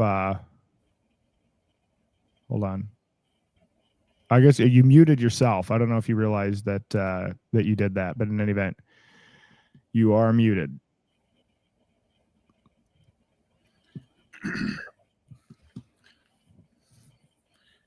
Is that silverback crypto that you have load? No, it's not load. It's through Goldback. The Goldback folks. I was unaware they had a debit card. Yeah, they do, and I haven't used it much lately, but I have used it. Come to think of it, regrettably, I probably should have done it a little bit more, but it's pretty straightforward. Pretty quick to load, direct ACH, and you can do gold, silver, and Goldbacks. So it's a pretty interesting model. It is. I've spoke with them in detail several times. Do you know Dan Happel? No. He used to be on the board of directors of Goldbacks, and he used to be general manager of Red Pill Expo. Red. Yeah, I know when I spoke, there were a bunch of people that came up to me because I was talking about tokenized gold, and I know that there's a nexus of people on the board over there. Yeah, I should reach out to these guys. I just saw the CEO and at Freedom Fest, so I should probably dig in. I've got a bunch of I have a bunch of Goldbacks sitting right here on my. I used to talk about these all the time. Here are my Goldbacks sitting on my desk. When we're out and about, I'm usually using crypto or the crypto debit card, but we often tip in Goldbacks to introduce people to the concept. Sometime offline, I'd love to speak with you. I've got a new cryptocurrency coming out next week. It's not launched. It's very loud. Whoever's doing that. I'm not going to launch it till next year sometime, but it's called 1776 Cash. It's another clone of Pivx. And I want to talk about the best exchanges, which I'm doing myself. I'm doing all the due diligence to before launch to make sure to distinguish between a security and a commodity. Everything that I need to do. Yep. But well, yeah. I mean, by the way, wait a couple of weeks because whatever this quote market structure bill is will change things, and then also the Clarity Act. So yes, I'm expecting changes, and they're probably not going to be great, but we'll see. We'll see what happens now that people get all excited. Oh yeah, that people from JP Morgan and Citibank and Wells Fargo are going to Congress to meet to discuss this crypto bill. The people are like celebrating this. I find that to be odd. Right. Yo, that guy, Reggie Middleton, has basically made himself a Chat GPT genius patent lawyer motherfucker. I'm dead serious. At least he's bringing out the information that's sort of relevant in terms of some questions that need to be asked later. Are patents even going to matter? No.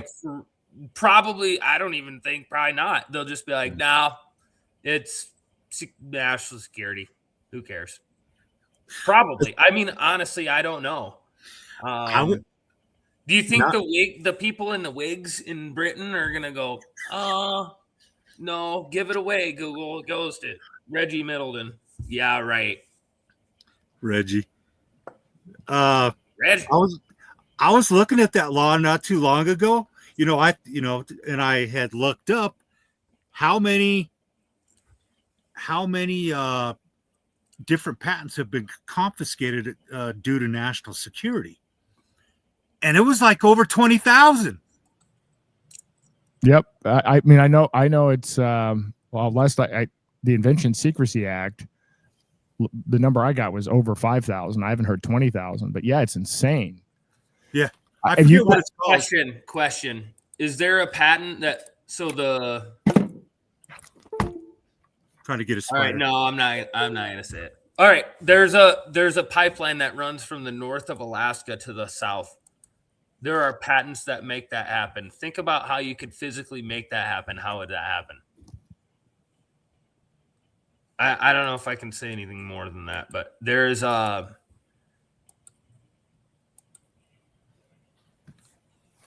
do you put a pipeline over frozen ground that freezes in 24-hour sun? How did you build that? Look, okay. They permanently froze the ground underneath the pipeline. How did they do it? It can't not freeze. If it unfreezes, the whole pipes break. How did they do it? Where's that tech? Who's got the patents? So that's real. If that was released, there would be no reason to have electricity powering cool places that cool food. Yeah, no, of course, the patents that have been suppressed on that, again, we probably have cheap or nearly free energy for decades. And when you dig into the Invention Secrecy Act, they can use national security or economic security, and there's no appeals process if they do this. So it's just like, okay, we've snatched your patent, and if you talk about it, you go to prison for 20 years or whatever it is, and instantly, 10 years, 20 years. And so it seems like the process is the captured agencies can basically, on behalf of corporate interests, just come in and use this process to steal and suppress technology. And that seems to have been going on since, I don't know, was it 19? I thought it was the Invention Security Act. I thought it was in the early 50s, but let me see. Yeah, people don't know about this. It's Oh yeah. It's one of the reasons. So I remember Elon was saying, well, yeah, we don't file for patents on most things. And he's trying to make it out like he's a hero to give it away for free. And it's like, no, you're just trying to avoid the Invention Secrecy Act. Let me clarify. I was absolutely wrong. It's 5,915. Okay. I could have sworn it was over 20, but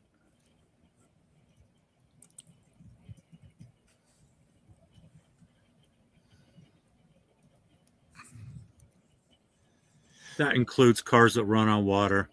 Yep. 0 point. And their inventors 6 feet under. Yep. Invention Secrecy Act of 1951.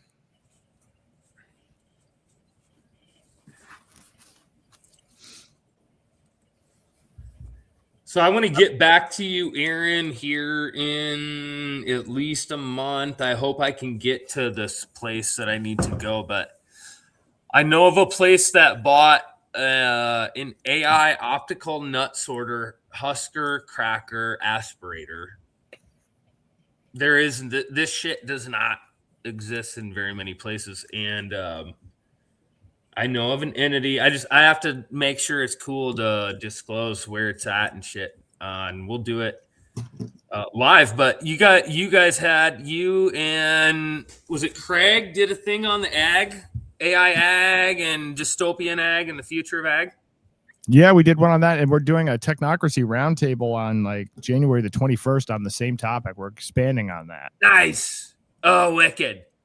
So, I mean, I don't know. I don't mean to toot my horn, but I've been on more farm acreage and operations than literally anybody and all the people that watch you all combined times a lot. In the heart, like it's scary bad, but and I don't know how much I can disclose. There's things that it's bad though.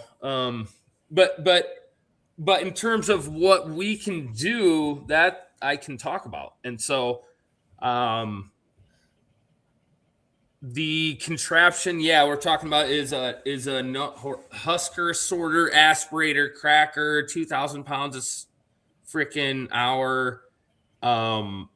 Nuts are definitely the future in terms of as a substitute to shit. I got a dry ass tongue.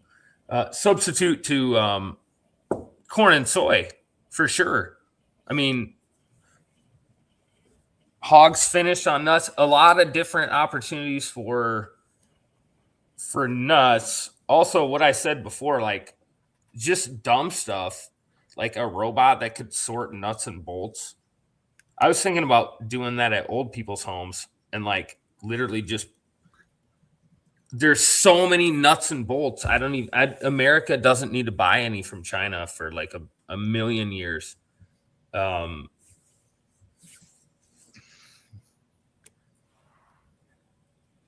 was just asking Grok, and it gave me, peanuts. I was looking up. So peanuts aren't nuts; they're a legume, Aaron. Okay. Yeah.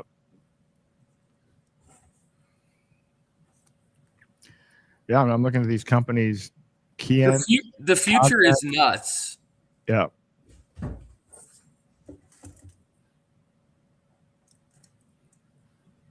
Well, yeah, you definitely you know a lot more about this than I do.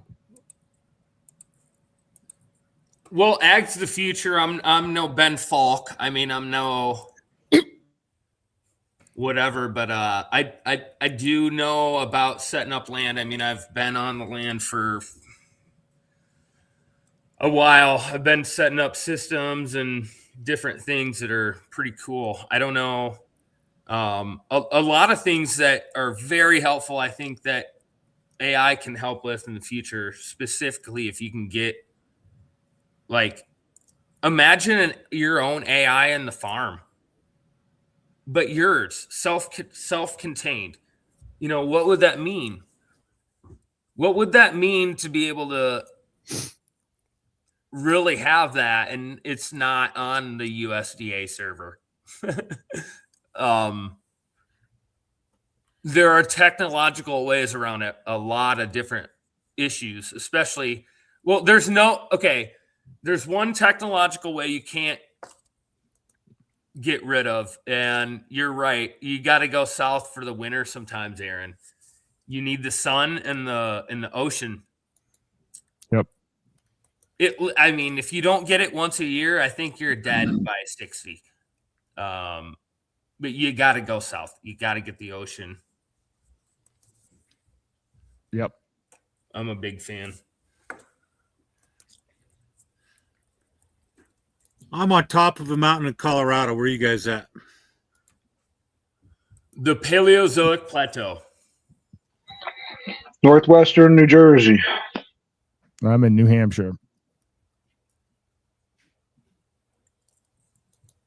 I'm at over 10,000 feet. Got over 40 acres and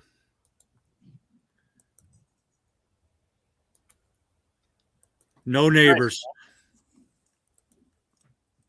Good orbs surrounding my property. Orbs surrounding your property? They've been here for about 4 years. You got a laptop, bro? Can you show that? Are they out there right now? I can't see them with your eyes. You can only see them with the infrared security cameras. No, I feel you. Yeah, they're up. So there's about, I don't know, maybe 100 up on the ridge right now. But I've got some cool videos. I could do a screen share and show you a really amazing video. Yeah, let's see it. Let's see it. Hold on.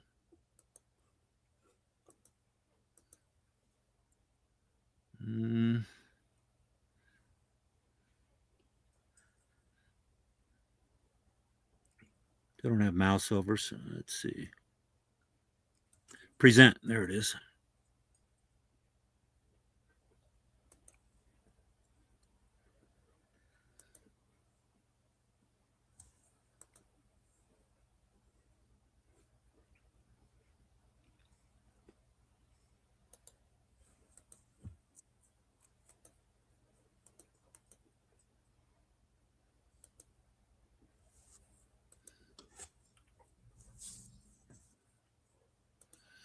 So this is a platform I'll be launching in January to compete with X and Facebook.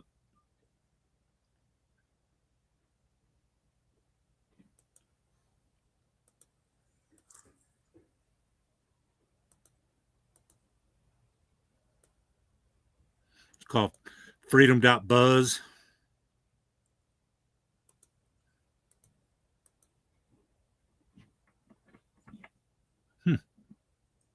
That's really interesting.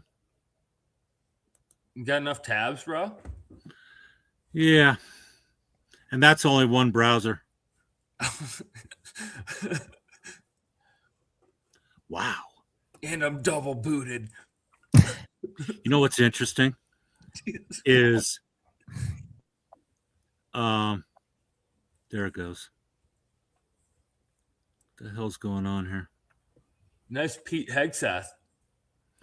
Yeah, we got a bunch. I haven't launched this yet, but we got everybody from David Icke to Corbett to Berwick to you name it. B. Geo Griffin, Ron Paul, and I don't want anyway. Let's see. Let me get to my channel. Your favorite is Milo. I know. Yeah. Yeah. So this is the stuff I usually talk about in interviews.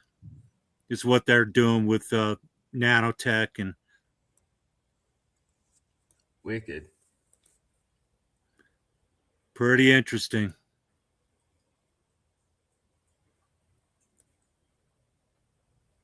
Here it is. So this was last summer. For some reason, my internet is just, I'm using Starlink right now, and it is dragging. Okay, this is all aspen trees in the back. Now these are clouds over here, and this is an aspen tree grove. I'm filming my video monitor. My internet's really dragging right now. But this right here is a plasma crack. This is white plasma. What? Justice. Watch. Watch this shit. Come on, Starlink, let's go. So these are clouds. These are clouds, and this is a plasma crack. And I'm sitting here filming my security monitor. Watch this. Watch, here it comes.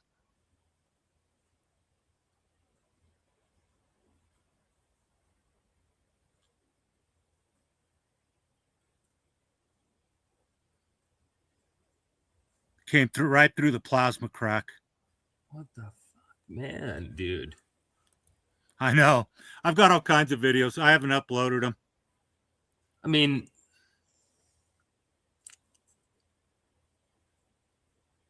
I've got another one. it's dragony. The tails. It's. This was the first time that they ever showed up. This was 1,163 days ago. And I'm sitting here one night, and this was bouncing at my front door. So there was an orb in my yard. See it bouncing up and down?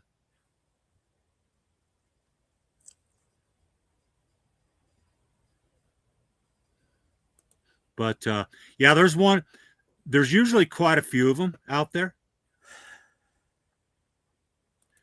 And right now that I'm aware of, there's only one in my yard.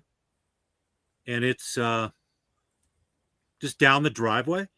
And it lights up the entire driveway. And then it goes out. Really quite interesting. I mean, that one, that last like beach ball thing, that was. Yeah. How close do you feel like they are when you see it? Like way out there, or sort of like plane level out there? What do you? They're right next. So, I mean, I could show you still images. You know, I had one come up to the front door. I have one of those magic screens. And it ripped the screen off the door and was shining a beam in on me.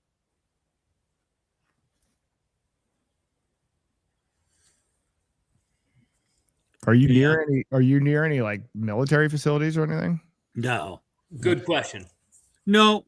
Well, I'm about 60 miles northwest of NORAD. And then I'm about 60 miles southwest of Denver. But no, guys, we live in this multi-dimensional realm. They've been here forever, as have the fallen angels or archons, whatever term you want to use. But these are representative of source. And they've been here for years. And I have zero fear, you know. So I think it's because I've awakened. I'm very aware of what this world is, and there's a lot of dark Luciferian evil going on in our world right now, and that's where I live very remote, you know. Yeah, so check it out. Did anybody else have last week was a very intense, there was very intense alignments with astrology, but also with full moon. And then on top of that, there was so we've had a pretty active sun, like shooting out mass ejections. Mm-hmm. And there's also, it correlates with shit where, dude, there's an Ethiopia volcano that hasn't never been recorded to be erupted. And it erupted big time, what, last week? Oh, yeah, and Japan's going ape shit. Japan is like, tsunami wave. There's a warning every other week. That's just bonkers. And it all is, so I've lived at my place, but I've been up here for like 25 years, sort of a lot. And we get more than one Northern Lights event per year now. So it's, I don't know. Maybe Mother Nature doesn't care, and it's just that's the variability, and we just think it's crazy. I don't know. I'm just saying, in 30 years, we've had multi-Northern Light events at a low latitude. Yeah, you're aware that HAARP can create earthquakes.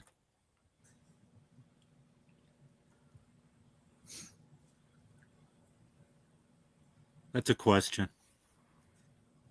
Right. Here's another question. If you're the governor and you're Jesse Ventura and you sign your name as Jesse Ventura, but that's your wrestler name, does the law still count? So you're Jesse the Snake Ventura and you're elected governor. So does the law count? Can you just sign? Can I just be like, Rico de More? I sign it into law, and this is we use Zano, right? I'm the gubernator, whatever.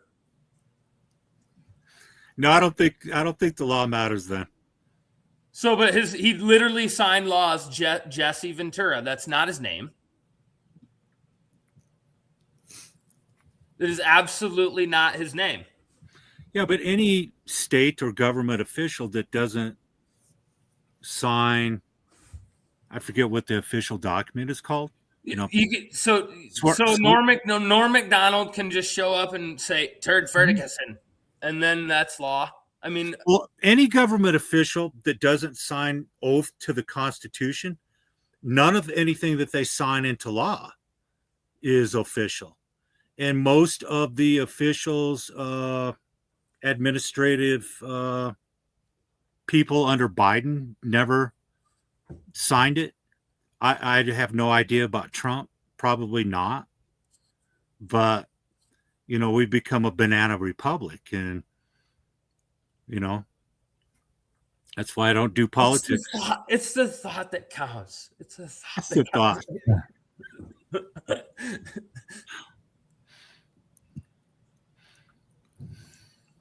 Yeah, interesting world, man. Really fascinating.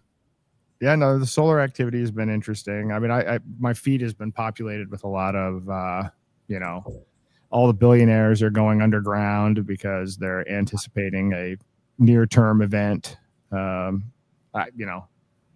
Maybe people waking up and going, "Fuck you, we've had enough," which I doubt is going to happen, but. I think it's more likely a solar flare than it is that people are waking up. But we can hope. I don't know what you guys think about this 3-eye atlas. Personally, I think they're manipulating the satellites and the telescopes, going, "Look, we got an alien spaceship coming." My own personal opinion, but they're gonna take that, whatever it is. Yo, so we did a show where old Rico popped on, and I said they're gonna flip it. They're gonna do there's climate change doesn't matter anymore. They're doing end of the world deep It's Armageddon, baby. It's a Deep Impact movie from 1998. They're doing catastrophe theory versus climate change theory. So like basically they're arguing over what makes Europe cold. It's either we burn too much fire and then that's global warming slow and then the Gulf Stream gets cut off, or it was just like a meteor and then so that's the end of the world stuff. So either way they win. But at the same time, when you promote the end of the world shit, the end times shit, people get deprogrammed from just what is nature, which is cycles. And you have this block in your head where it's like, well, why even do it? We're all gonna, why even do anything? Why eat? You're just gonna shit anyway, right? So people don't make good decisions when they're fearful. Indeed. Now they don't, but that reminds me that we talked about Deep Impact, but since we got onto this Mr. Robot thing, I'm looking up the predictive programming elements of the Leave the World Behind movie that guy worked on. And so what do we had a massive cyber attack that knocks out all cell internet, TVs and GPS, oil tankers deliberately run aground, self-driving cars pile up in gridlocked, weaponized traffic jams, commercial airlines falling out of the sky, deer behaving aggressively, Spanish language emergency broadcasts on hacked TVs, mentioning Cuba and Iran, New York skyline with mushroom cloud smoke. Anyway, I wanted to... Ships running aground. Yeah, ships running. Wanted to see what those themes were, because that movie was, whatever. Interesting timing. And knowing that the Mr. Robot guy was pushing stablecoins ahead of its time, and now he's working with Obama on this Netflix movie. Let's see what happens. Let's see if we get any of this in the next couple of weeks. It's like I said, it's biblical approved, it's kosher compliant, it works with the left because they're already end times. Trump is the end times for them, but he's also there's end times. It's just what they want I don't know why everybody wants the end times. I'm like the only person that doesn't want the end times. I'm like, no, I'm in there. Yeah. 7 Noahide laws.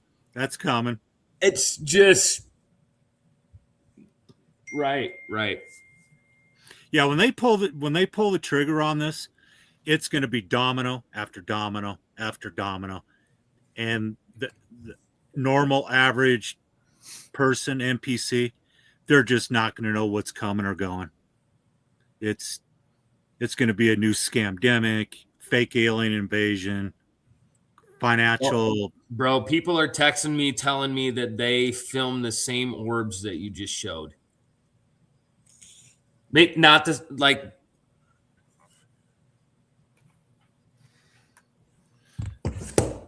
I mean, I've uploaded a lot of pictures, but I've got some amazing pictures, just outside the cabin here. And, I had one sitting next to the cabin for a couple years, and I had friends, we'd be all drunk and stoned and they're going and standing in it. And I'm like, you guys have lost your fucking mind.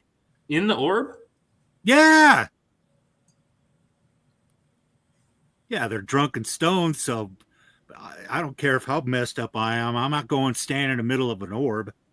Did anything happen? Was there any effect? Hot box in the orb? Like this. It's funny. So, I don't know if you guys can see this or not. Probably, maybe.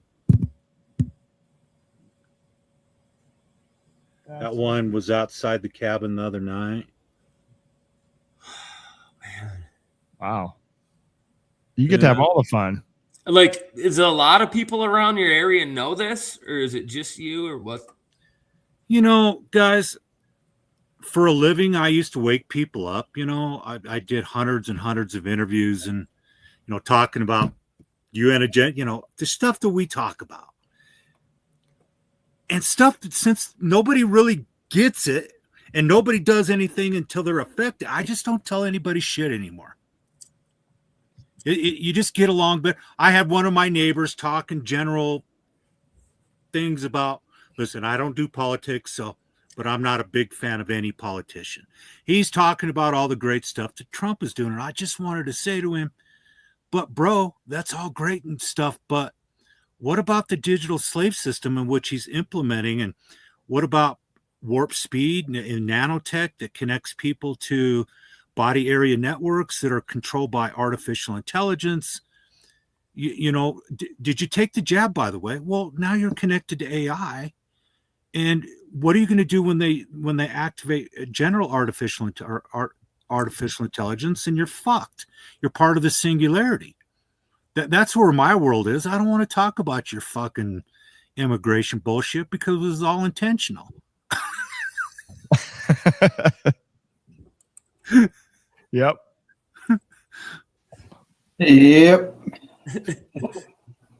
That is a tough topic of conversation. That the same stuff that when it was Klaus Schwab and Bill Gates, people were protesting. They've just let it walk right through and cheered it on.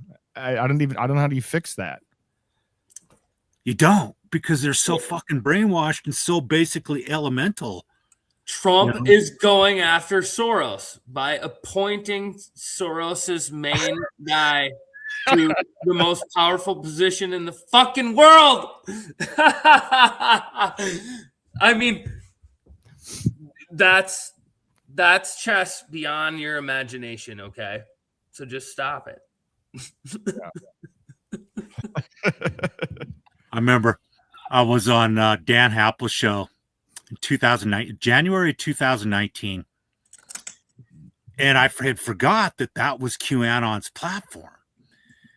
And I was sitting there talking about the financial system and CBDCs and, what they're about ready to do with standards. And the producer jumps into our discussion and he says, hey, Q has just come out with a brand new drop, first time in months. You mind if I read it to the audience? And we were like, yeah, sure. And so he continues and he asked me what I think about QAnon. Boy, did I mess up, because I told the truth. It's on its third iteration. The first iteration was on 4chan. I went through the different history. And I said it's a psyop to get good and decent Americans to sit on the sofa, drinking beer, watching football. And I got death threats for a year. Literally. No, that's not fair. That's not what it's about. It was to get Americans sitting on the couch rooting for martial law and the execution of pedophiles on closed caption TV. Right, but they were never going to do it themselves. That's why they're buying they want instant macaroni and cheese with burgers, 10-year supply of it. They want it because they're watching football, so they never have to do anything or grow a farm or anything. They just they're like, I'm going to get a bonus. I'm going to spend it on that, and then I can watch football. And so,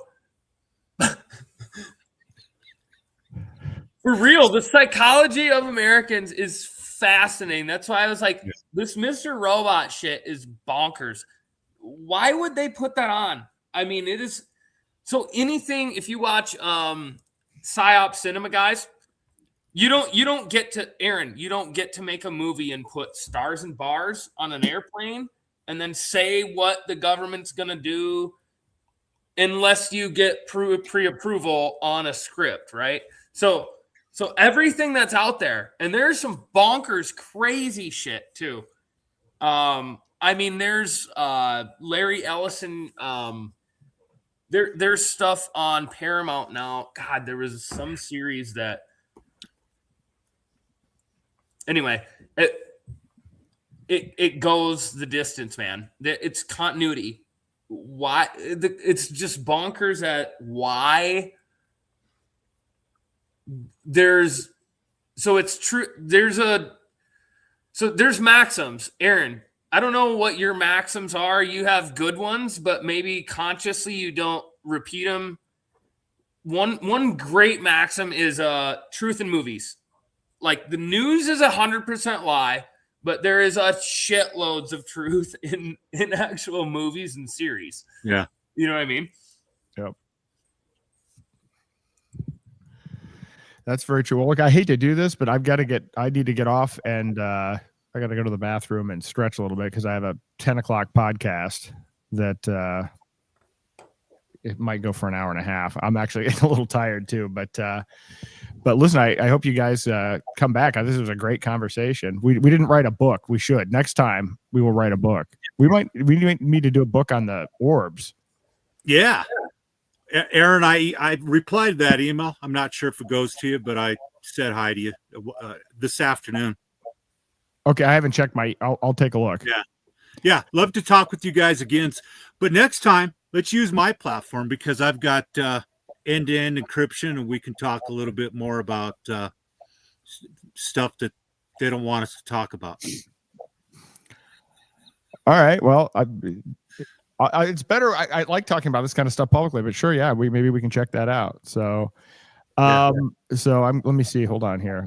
Hey guys, but seriously, Aaron Day, I want you on my platform because I've got a new podcast, everything coming out, and I've got Gilbert Griffin, and I've got all thousands and thousands of members from John Birch, and I'm trying to build this up and sell it off. Yep. But love to have you guys. How do we follow you? Where are you at? www.freedom.buzz. BUZZ. Freedom. Got it. Thanks. Got it. Awesome. All right. Well, thank you guys. I'm going to play the new Confidential Layer music video on the way out. And so we'll be back on Monday at 6 p.m. Eastern time. Have a great night. Thanks, guys. Good night, Aaron. Thanks.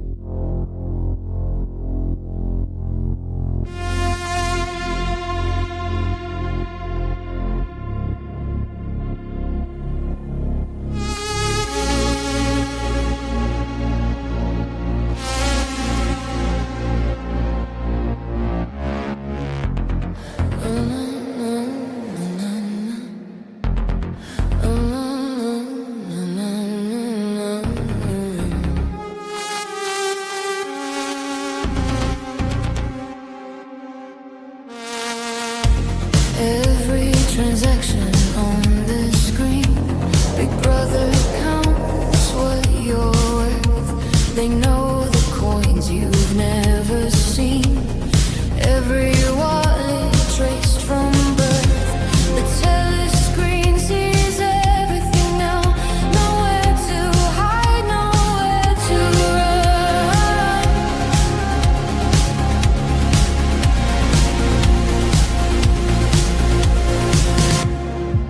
But in the shadows there's a door, a place that cameras can't reach anymore.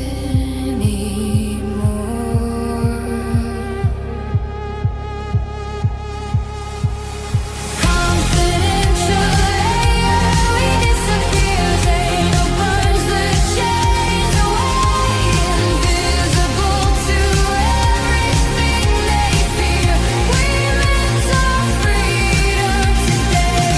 Confidential layer sets us free. Confidential layer sets us free. Confidential layer sets us free. They built the prison while you slept, but we found the room above the shop. The secret that the pros have kept, a layer where surveillance stops. Confidential layer, we disappear. Zano burns the chains away, invisible to everything they fear. We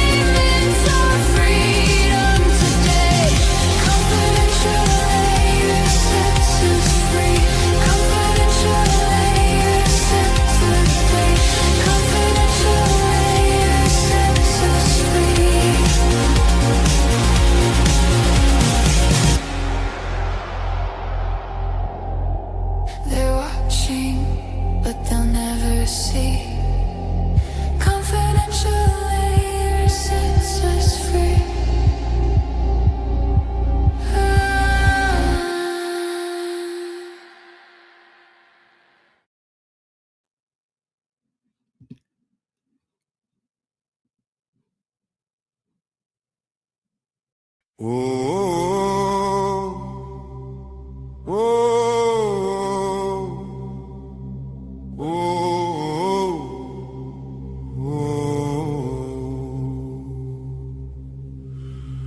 free or die, but death's not the worst. It's waking up empty, it's dying of thirst. Trading your days for insurance and pills, while the machine builds your cage and you're paying the bill.